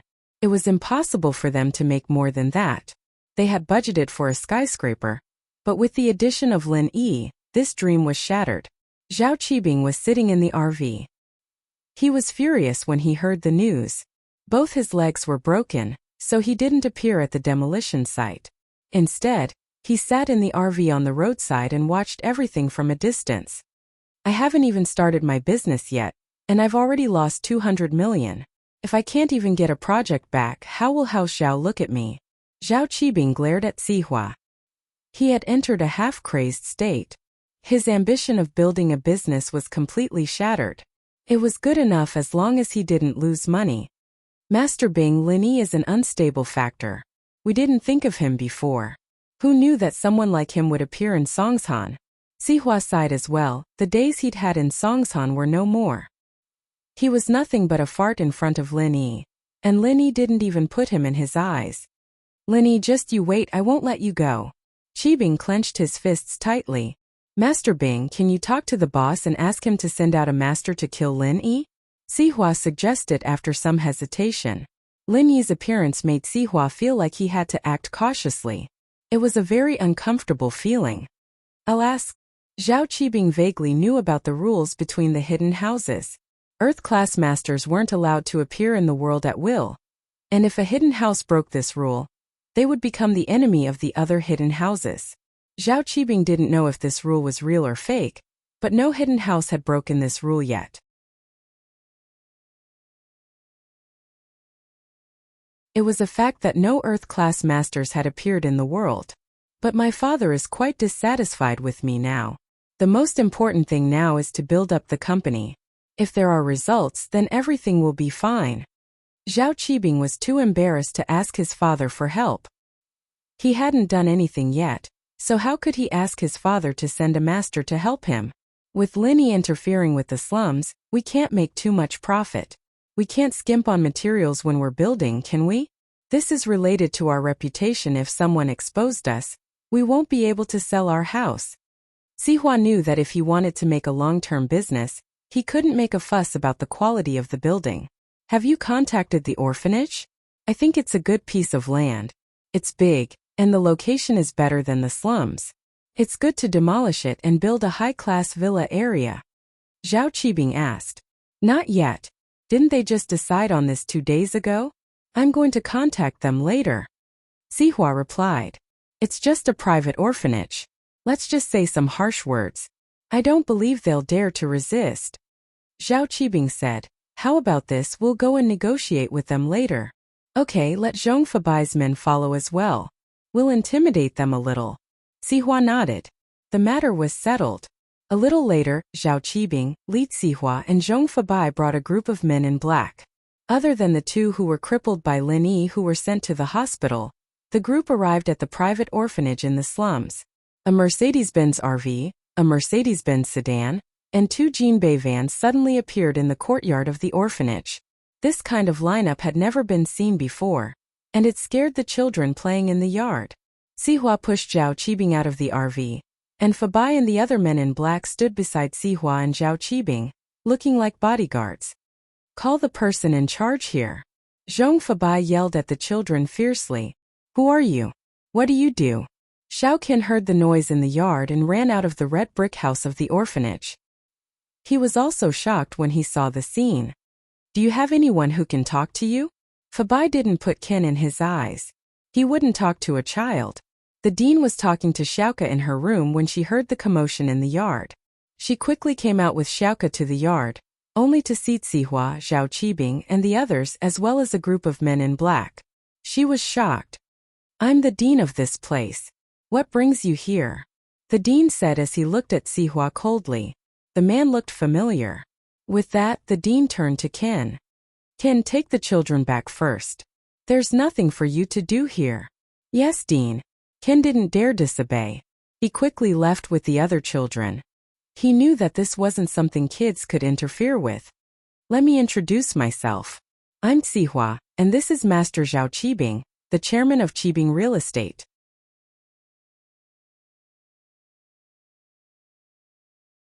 Sihua introduced himself before introducing Zhao Qibing. Sihua. So it's the famous Sihua of Songshan City. The old director finally recognized who the visitor was. However, I wonder what Boss Li is doing here in my small orphanage.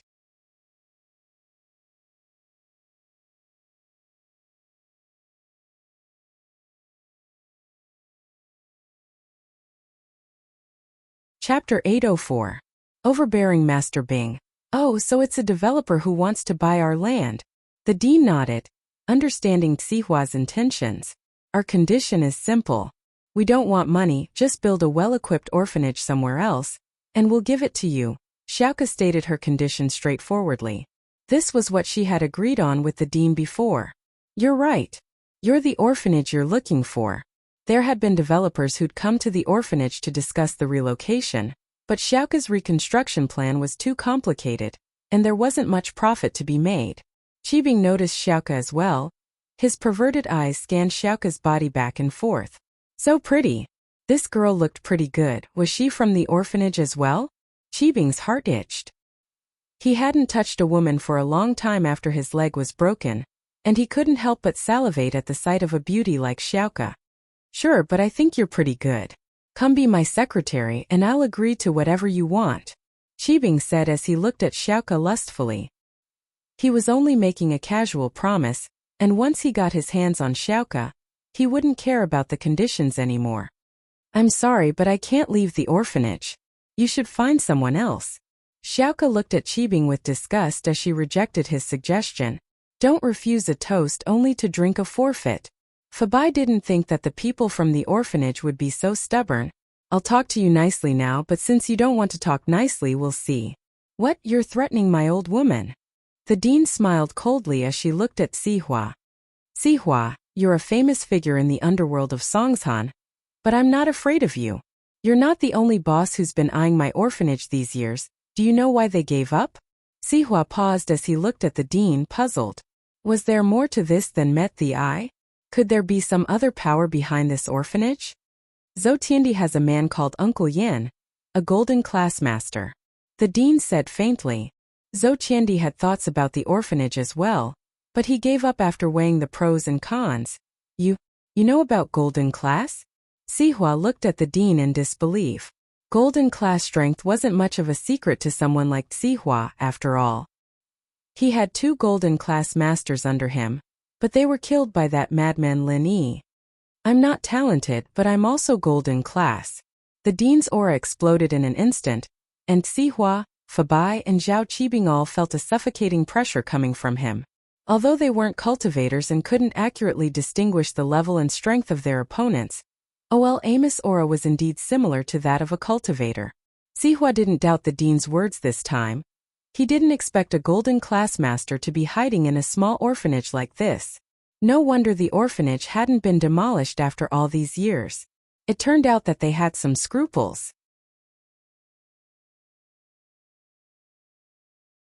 Golden class. Qibing laughed coldly. My father is an earth class early phase and my grandfather is an earth class late phase peak. What's a golden class to them? Qibing wasn't wrong. His father, Guangyin, was an earth class early phase and Elder Zhao, on the other hand, was an earth class late phase peak. He was currently looking for an opportunity to break through the earth class and step into the sky class. But to break through from earth class to sky class was a huge chasm, and many people couldn't achieve it in their entire lives. But even if it wasn't sky class and earth class was scary enough, Qibing was in a rush to take down this orphanage, and he couldn't be intimidated by some golden class. He had to use his father and grandfather's strength to intimidate them. There was no other way. Otherwise, with his identity as an illegitimate son, it would be a huge taboo to reveal his background.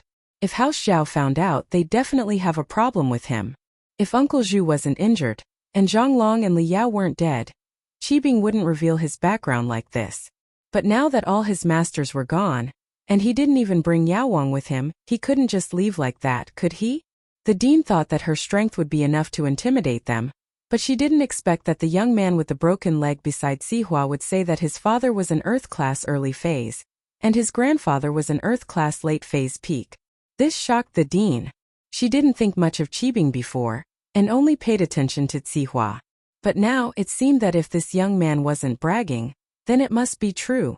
May I ask your father's name? The dean asked after a moment of silence. My surname is Zhao. My name is Zhao Qibing. Qibing didn't say his father's name casually. He wasn't stupid. He knew that he was an illegitimate son, and some things were better left unsaid. He knew that if the dean was a practitioner of the world, she would know the meaning of his surname and would be able to guess it. The dean's face changed instantly, and she looked at Qibing in disbelief. You're the hidden house Zhao? Some things you shouldn't know too much. Qibing laughed coldly. I'll give you two options now. Qibing Real Estate has another piece of land in the suburbs, and it's twice the size of yours. If you agree, we'll exchange it with you at the same price. Also, we'll compensate you according to the current price of the land, and after you get the money, you'll have to find your own way.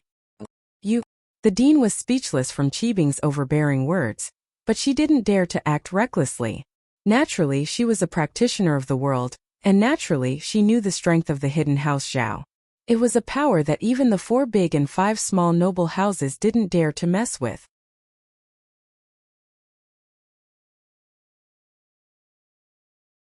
Of course, what the dean didn't know was that although Qibing's words were scary, he was only the illegitimate son of the head of House Zhao Guangyin. Even Elder Zhao didn't really approve of him. That's all I've said. Think about it yourself. Qibing laughed coldly. Remember my words, don't refuse a toast only to drink a forfeit. Otherwise, you'll have to bear the consequences.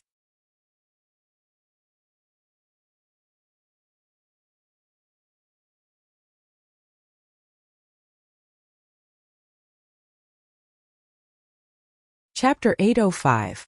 Chapter 805 House Yu's visit Xiaoke. Don't say anything. The dean knew the importance of House Zhao, and he jumped in fright when Xiaoke opened her mouth. He quickly stopped her. Girl, you're quite feisty, but I like it.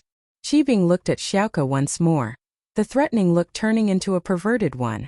My conditions are still valid, you can come find me when you've thought it through.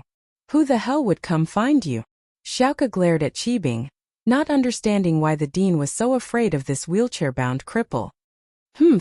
I hope you don't regret it. Ha ha ha ha. Qibing laughed coldly. He was drooling over Xiaoke's beauty, but he wasn't in a rush. His leg wasn't healed yet, and it wasn't convenient for him to play with women. It wouldn't be too late to wait. Xiaoke. The dean was afraid that Xiaoke would say something else and anger Qibing. She could tell that this guy didn't know any kung fu and was a complete idiot, but the mountain of power behind him was suffocating. Xiaoke opened her mouth, feeling wronged. Wasn't he just good at bragging? Your father was an Earth class early phase, your grandfather was an Earth class late phase peak, and your whole family was full of masters. Why were you a piece of trash? Who knows which good person will break your legs for you? Let's go. Qibing looked at the dean in disdain before waving his hand at Sihua. Sihua pushed Qibing into the RV, and Fabai and the men got into the van as well. The 4 cars sped away from the orphanage. These men weren't of much use at all. In front of a golden class master, these men were useless. Qibing had wanted to use these men to scare the orphanage, but after seeing that the dean was a golden class master, he decided to change his strategy. Master Bing, will there be a problem if you reveal your identity as the boss? Sihua asked worriedly after getting into the car. Problem? What problem would there be? What did I say? I didn't say anything at all. Zhao Qibing shook his head. What I said was the truth.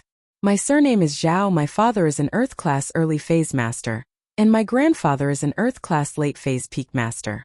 But I didn't say that I'm from the hidden house Zhao. She guessed it herself. That's true. If that's the case, the boss probably won't say anything. Sihua realized that Qibing had never mentioned that he was from House Zhao, nor did he mention the names of his father and grandfather. It was just a vague hint, and the rest was just the headmaster of the orphanage's own guess. Sometimes you have to learn to borrow strength to fight back. Qibing said. Give them a few days to think about it and then bring some men to scare them. I don't believe they won't give in. Uh-oh? You want to bring someone along? What's the point? Sihua paused. Of course it's useful to bring the king pharmacist along. Qibing said. Yao Wang's practice isn't good at attacking, but he's still a mystic.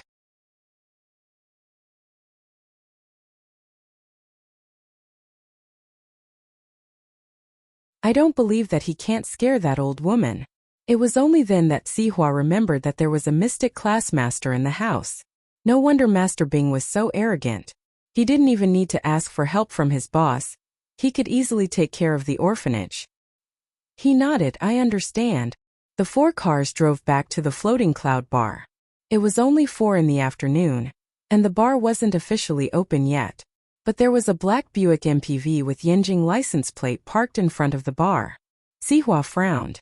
The MPV was parked in front of the bar, and this was the bar's private parking lot. People who weren't customers weren't allowed to park their cars here. Sihua pushed Master Bing out of the car, and the MPV's door opened as well, and a young man walked out of it. Sihua froze when he saw the young man. He knew this man. It was Yu Haitian, the person in charge of House Yu's business. He was from Yanjing's House Yu. Yu Haitian, on the other hand, saw Qibing in the wheelchair and froze. How did Qibing become disabled? Master Bing, what are you doing? Yu Haitian walked over surprised. He was from House Yu, but he knew Master Bing's identity. He treated him with respect. Isn't this Tian bro? Master Bing also knew Yu Haitian's identity. He was a descendant of the hidden House Yu in the mortal world, and he was the illegitimate son of House Zhao. It could be said that their identities were equal, and no one could beat the other. The woman from House Yu married into House Zhao, and she was the legal wife of Zhao Guangyin, Qibing's father. However, this kind of marriage was only a marriage of benefits. The relationship between House Yu and House Zhao wasn't very harmonious. This was because House Zhao was envious of House Yu's business in the common world, and they wanted to make a name for themselves in the common world. However, because of the agreement, they couldn't make a move. The reason why House Yu ended up in this situation was because of a combination of factors. The hidden House Yu was a branch of the House Yu that had been kicked out of the common world. In reality, they had nothing to do with the common world's House Yu, but as the hidden House Yu grew stronger, the common world's House Yu naturally attached themselves to them, willingly becoming a money-making tool for the House Yu. The branch became the main branch, and the main branch became the branch. It sounded funny, but it was the truth. It couldn't be replicated, and the other noble houses couldn't do it even if they wanted to. So now House Yu became the leader of the 4 big and 5 small houses. The hidden houses wanted to interfere with the common world's business, but they couldn't do it because of the agreement. There was a historical reason why House Yu was like this. House Yu claimed to the public that this common House Yu had nothing to do with them, but whether they had anything to do with it or not, everyone knew very well.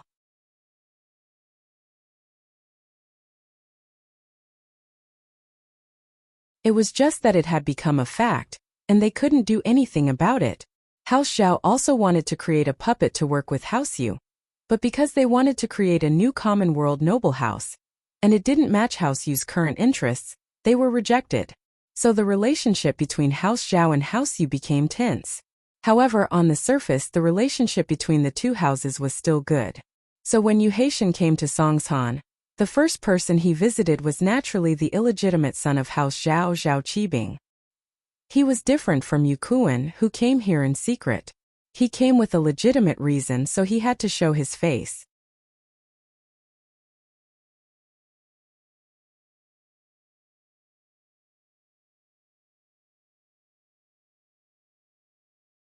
Chapter 806.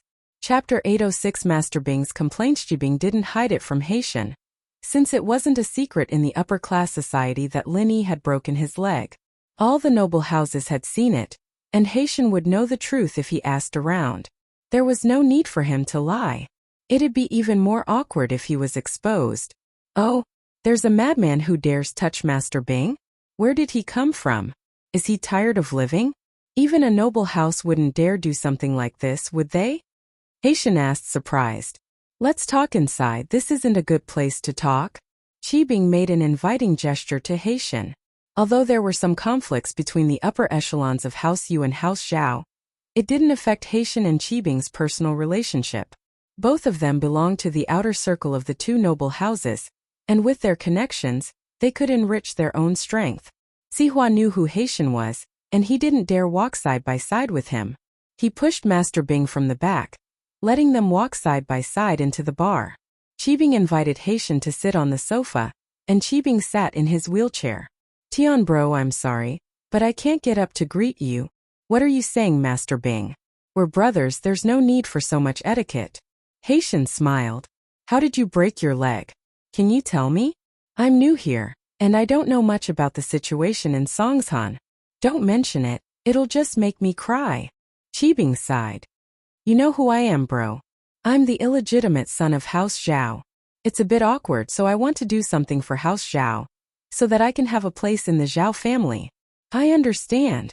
Haitian nodded. He understood Qibing's awkwardness. He was the son of House Zhao's current head, Zhao Guangyin, but he was an illegitimate son, and his identity was quite sensitive.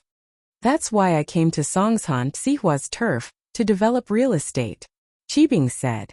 But I didn't think that a guy called Lin Yi would appear out of nowhere, and he'd be involved in everything. All I did was tear down his girlfriend's house and ruin her face, and he broke my legs. Lin Yi? Haitian paused. The name was familiar. Wasn't it one of the suspects that the head of the house, second uncle Shuixing, had asked him to investigate?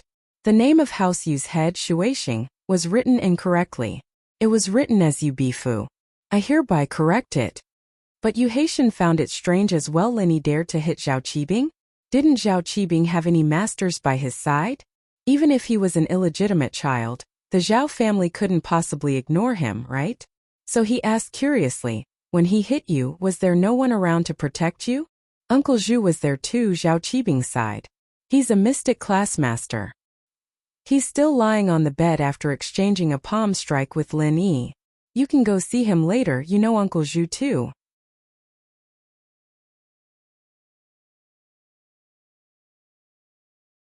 See. Haitian couldn't help but suck in a breath of cold air after hearing Qibing's words. Uncle Zhu, of course he knew this person.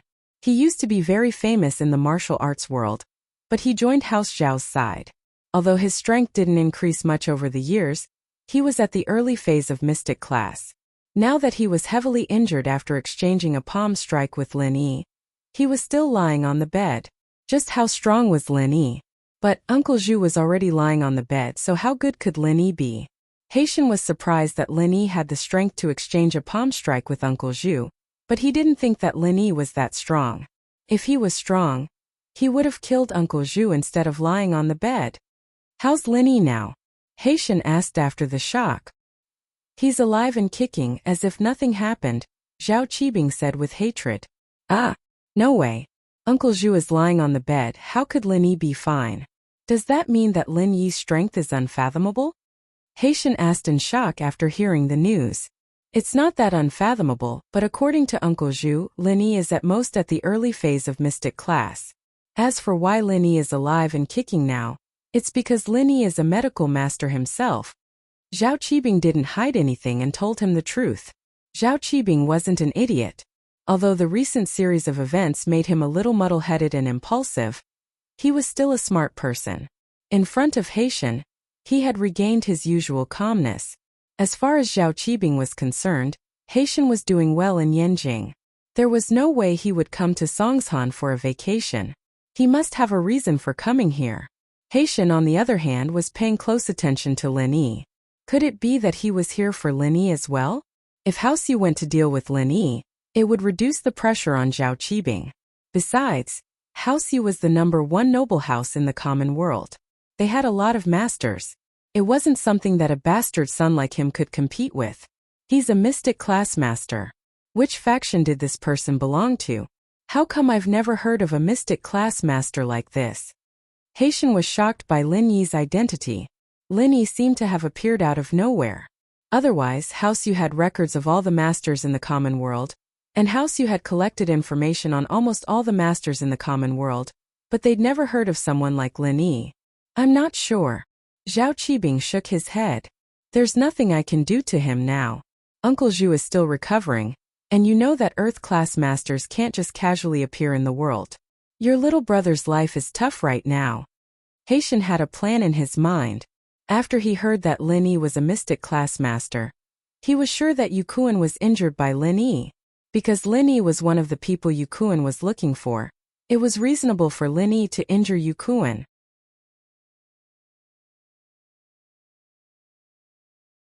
But what shocked Haitian the most was Lin Yi's strength. A mystic class master? Or even higher. Haitian didn't think that Lin Yi was just a medical master. House Zhao didn't lack medical masters. Wasn't Uncle Zhu still lying on the bed? The fact that Lin Yi was able to appear in Songshan as if nothing had happened meant that he had the strength to back it up. What do you want to do, Master Bing? You wouldn't let Lin Yi go so easily, would you? Haitian asked calmly. So what if I don't let him go? I don't want to let him go, but he won't let me go. Zhao Qibing rolled his eyes and smiled bitterly. He extorted 300,000 from me today.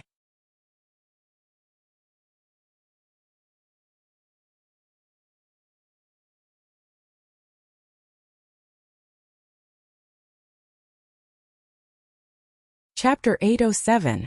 Chapter 807. Lin Yi's background. It's a long story. Zhao Qibing told Yu Haitian about how he and Lin Yi became enemies, how Lin Yi destroyed his skyscraper, and how Lin Yi blew it up when he tried to rebuild his skyscraper. Yu Haitian, who was listening on the side, was stunned. This Lin Yi was so amazing. If what Zhao Qibing said was true, then Lin Yi was the one who beat Yu Kuan up. With Lin Yi's unscrupulous style, he could even break the legs of House Zhao's bastard, let alone House Yu's Yu Kuan. And Yu Haitian finally understood why Zhao Qibing swallowed his anger and didn't go after Lin Yi anymore.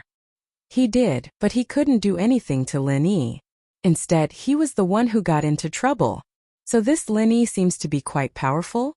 Yu Haitian didn't come to fight Lin Yi this time. He was here for information, so whether Lin Yi was strong or not had nothing to do with him. He couldn't practice martial arts due to his body, so he was put in charge of House Yu's business and information gathering. You can say that, Zhao Qibing said faintly. Tian Bro seems to be paying a lot of attention to Lin Yi. Oh, actually, this isn't really a secret, Yu Haitian sighed.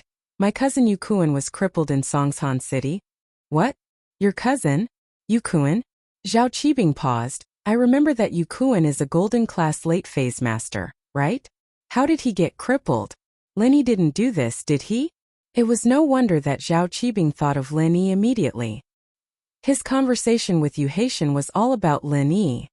I'm not sure yet, but from what you said, it should be the case. Yu Haitian shook his head. Yu Haitian shook his head. I won't hide it from you, Master Bing. I came to Songshan to gather information. Yeah, with your cousin Yu Kuan's strength at the late phase of the golden class, ordinary people wouldn't be able to cripple him. I think in Songshan only Lin Yi can do it, Qibing said. The other masters aren't as strong as Lin Yi. We have 2 golden class masters from House Zhao, and they were killed by Lin Yi. Uh-oh? 2 of your Zhao family's golden class masters were killed by Lin Yi? Yu Haitian was surprised. Lin Yi had injured Uncle Zhu and Zhao Qibing. Although he was arrogant, he had only injured people. He hadn't crossed House Zhao's bottom line. After all, it wasn't right for a hidden house to stand up for an illegitimate son and a mystic class master. But with 2 golden class masters killed by Lin Yi, the situation was different.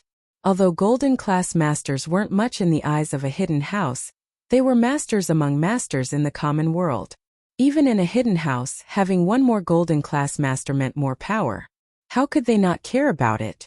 Lin Yi had killed 2 golden class masters, and House Zhao didn't do anything at all. Haitian couldn't believe what he was seeing.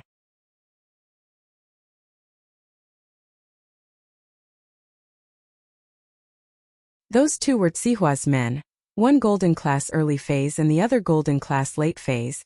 Zhao Qibing smiled bitterly. Tsihua sent them to kill Lin Yi, but they disappeared. They were found dead at the bottom of the cliff. Oh, that's serious? Yu Haitian was surprised. Does House Zhao plan to let this go? Tian Bro, you know that my identity is very awkward. Although my father is the young master of House Zhao, there's still an old man above him. If the old man doesn't say anything, my father won't be able to send an Earth-class master to deal with Lin Yi. Zhao Qibing smiled bitterly. My family's mystic-class late-phase masters have all gone into isolation under the old man's request to find an opportunity to break through to Earth-class. So I really don't know how to deal with Lin. Is that so? Yu Haitian didn't say it out loud, but he was frowning in his heart. He didn't believe that House Zhao would just let it go like this. This wasn't a small matter. A hidden house had 2 golden class masters killed by a nameless kid, injured a mystic class master, and even broke the legs of their bastard son. Wouldn't they be the biggest joke in the world if this got out? How could House Zhao not care? There had to be something behind this. Maybe Zhao Qibing didn't know, and Zhao Guangyin didn't tell him. Maybe Zhao Qibing knew, and he didn't tell him the truth. But no matter what, Yu Haitian was on high alert. He decided that he had to be careful when he reported this to his second uncle. Now I don't ask for anything else. I just hope that this god Lin Yi doesn't bother me and let me earn some money. If Tian Bro can deal with Lin Yi, I'll definitely help you. If you need anything, just say the word and I'll definitely help. Zhao Qibing hoped that Haosu could step in and get rid of Lin Yi. He didn't have a choice, but Haosu was very strong. Even in the common world, they had a mystic class late phase master. Getting rid of Lin Yi shouldn't be a problem. This Lin Yi, what's his background? Which side does he belong to? Yu Haitian asked calmly. I'm not too sure about that. Zhao Qibing shook his head. My father did some research and asked the other hidden houses, but they didn't seem to know anything about Lin Yi's background. Now that I look at it, this Lin Yi is Pengzhan Industries, Pengzhan's daughter Mingyao's follower. He lives with Mingyao and Yushu every day. Is he hired by Pengzhan? Hired? A mystic class master working as a follower for a normal businessman's daughter? Why does this sound so ridiculous? Yu Haitian felt that this mystic class master was too worthless. That's the truth. Everyone in Songshan knows about this. Zhao Qibing said. In the beginning, I asked Sihua to deal with Pengzhan Industries. I won't hide it from you. I was interested in Pengzhan Industries' wealth and wanted to take it for myself.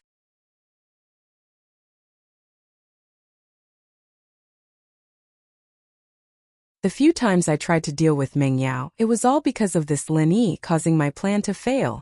No one would believe that Lin Yi wasn't Mingyao's follower. Otherwise, why would he stick his nose into other people's business? That's strange. Yu Haitian frowned as well. This Lin Yi's background is a bit strange. According to what you said, Lin Yi's background isn't that powerful. If Pengzhan could hire him, how powerful could this mystic class master be? But how could a normal person become a mystic class master?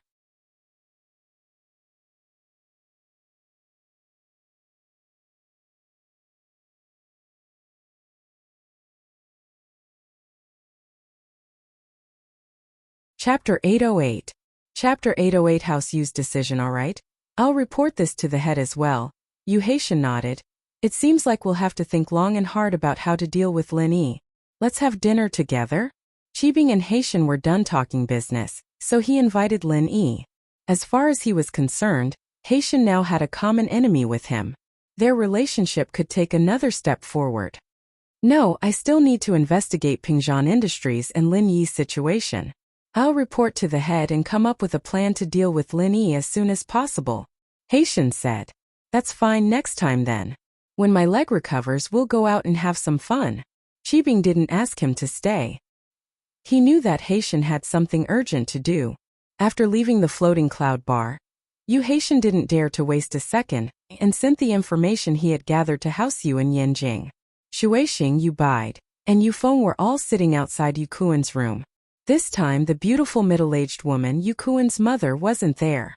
This was a family meeting of Haosu, and only the second, third and second son Yu Feng were present. Haosu's elder and eldest had already broken through to Earth class. Elder Yu was in seclusion all year round, and the eldest had gone to the other side to continue his training. Thus, the only ones in charge were the two brothers and the younger generation, Yu Feng and Yu Kuan. Of course, there was another branch of Haosu, Haitian's branch, but Haitian wasn't suited for martial arts. His parents passed away early, and he was the only one left to manage the business. What do you guys think about the news that Tian sent back? Shuixing looked at the information on Lin Yi with a serious expression as he asked Yu Bide and Yu Feng. Second brother, now I am 90% sure that Lil Kuan was hurt by this Lin Yi. Yu Bide's eyes were filled with deep hatred. Yu Kuan wasn't as talented as Yu Feng, but he was still a genius in the eyes of the noble houses. He had the strength of a golden class late phase at such a young age, and his future was limitless. But he didn't expect to be injured by Lin Yi. How could Yu Bide not feel heartache and hate him? Yes, that's our current guess, but we'll have to wait until Kuan wakes up to find out the truth. Shuixing nodded. Second brother, are we just going to let it go now? Little Kuan was injured for nothing.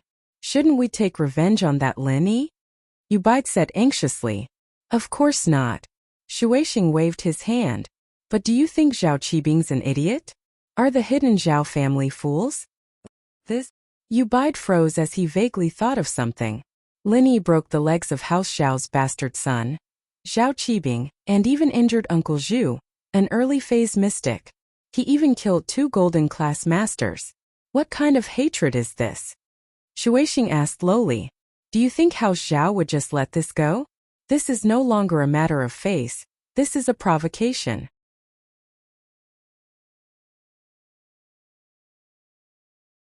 No, but Yu Bai's breathing tightened and his expression was a little shocked. Then what are they afraid of? Zhao Qibing's not telling the truth? Shuixing nodded and waved his hand. I don't know if Zhao Qibing's telling the truth or not. He's just a bastard son of House Zhao.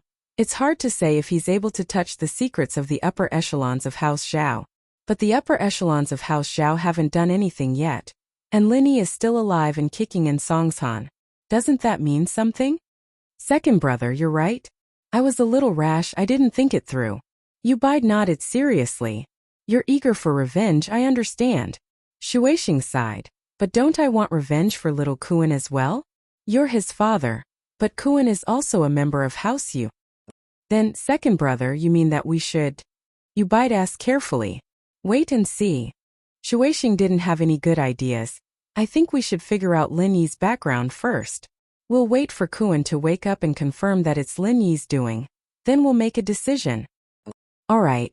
We'll let Tian investigate more in Songshan then. Yu Bai nodded. But our business in Yanjing still needs Tian to take care of it. Shuixing was a little hesitant. But Kuan's matter was of utmost importance. Father, let me go to Songshan and meet that Lin Yi. Tian bro doesn't know martial arts and it'll be dangerous over there. I'm already a mystic early phase peak. That Lin Yi won't be able to do anything to me. Yufeng volunteered, I'll go investigate, it'll be safer. Shuixing didn't think that Yufeng would volunteer to go to Songshan to investigate. Using him to replace Yu Haitian wasn't a bad choice. But Shuixing was afraid that Yufeng would cause some trouble. He was young after all and hadn't gone on many missions. He'd been training at home all this time.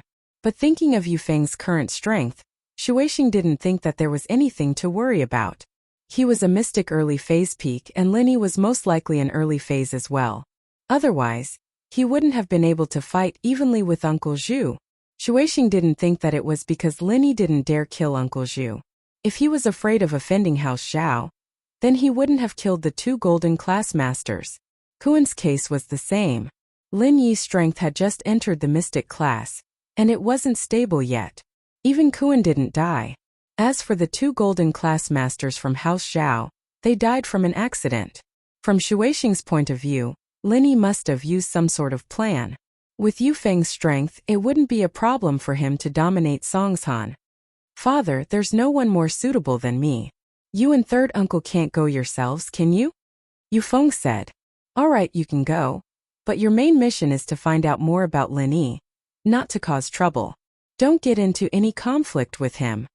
Shuixing hesitated before agreeing.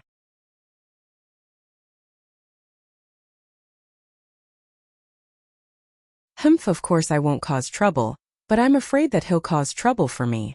That's even better, I won't have to find an excuse. I'll kill him with one slap and avenge Kuan. Yufeng said proudly.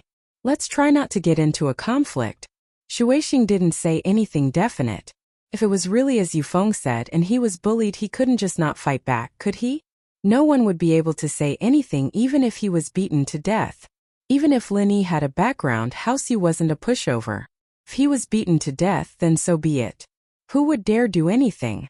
With that thought, Shuixing calmed down.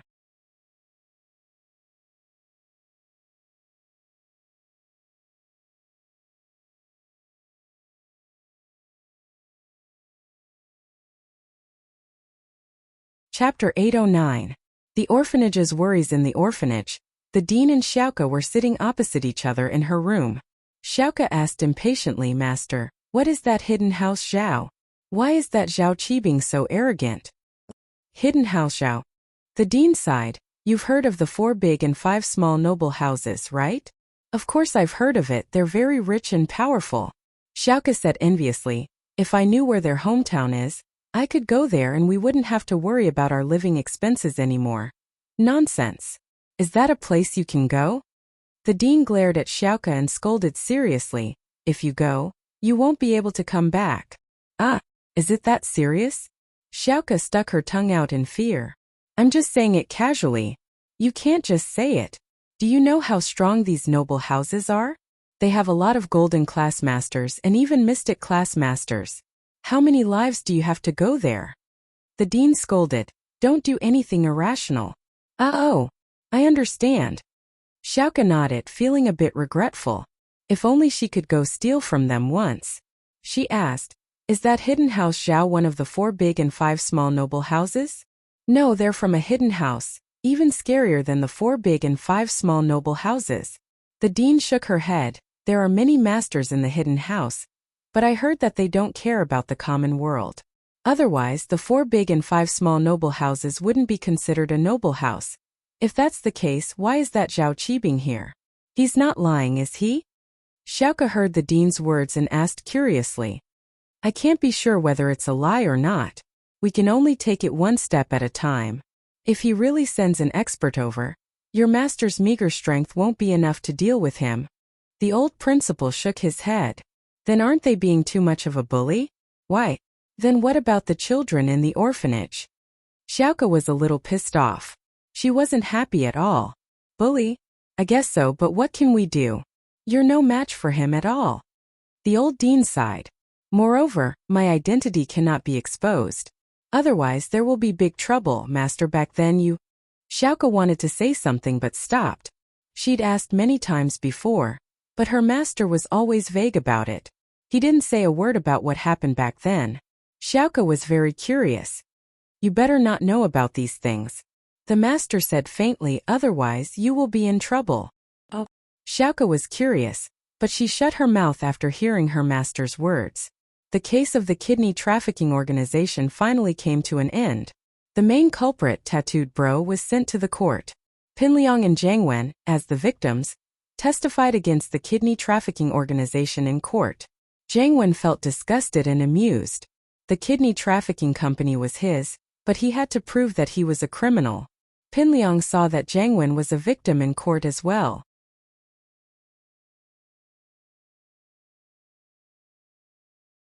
He was surprised, but at the same time he was overjoyed. Zhang Wen's kidney was taken too? Wasn't he the one who controlled the kidney trafficking company? How did he become a victim too? What a karma! Zhang Wen tricked him to death, and he finally got his retribution. His kidney was taken too. Pinliang didn't think it was possible, but since Zhang Wen was here as a witness, the police must have confirmed it. His kidney had been cut off as well. After returning from the court, Zhang Wen was finally free from the police's surveillance. The first thing he did was call Zhong Pinliang. In court, he saw that Pinliang kept looking at him with a weird expression. He panicked. He hoped that Pinliang wouldn't spill the beans. Luckily, Pinliang only smiled weirdly and didn't say anything inappropriate. Zhang Wen didn't know what Pinliang was trying to express. Was it sympathy? Was it weird? Or was it gloating? Zhang Wen knew that in Pinliang's heart, he must hate him for taking away one of his kidneys. But now that he accidentally gave his kidney to Pinliang, he should be appeased, right? However, no matter what Pinliang was thinking, Zhang Wen decided to contact Pinliang immediately and ask for his kidney back. Although he could buy another kidney, it wouldn't be as good as the original one. Xiaofu accompanied Pinliang back home. Pinliang had been tormented quite a bit recently, and the first thing he did when he got home was take a shower to wash away the bad luck. With Miracle Dr. Kang's golden creation medicine, his wounds were already healed, and Pinliang's body was recovering quite well. Liang bro, this Zhang Wen thing is quite weird. His kidney was taken too? Isn't he the one who controls the kidney trafficking company? Xiaofu asked curiously. Who knows? But it's good now. Not only did he lose the kidney trafficking company, but he also lost his kidney. I feel better now. Pinliang nodded. Right, how's Linny recently? Same as always. He's very powerful in school. No one dares to mess with him. Xiaofu sighed. Right, Liang bro, when is Naipeo coming back? When he comes back we can have our revenge. I'm not sure yet.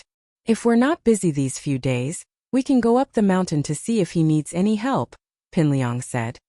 Okay, I want to see how Naipeo is doing too. Xiaofu nodded. He was looking forward to Naipeo's return. The two were talking when Pinliang's phone rang. He looked at the caller ID and saw that it was an unknown number. He picked it up. Hello? I'm Pin Liang, who's this? Liang, I'm Jangwen. Jangwen sounded very friendly. Owen bro? What's up? Pin Liang's face changed. Why was Jangwen calling him? Why was he looking for him? Hey Liang. I have something important to tell you.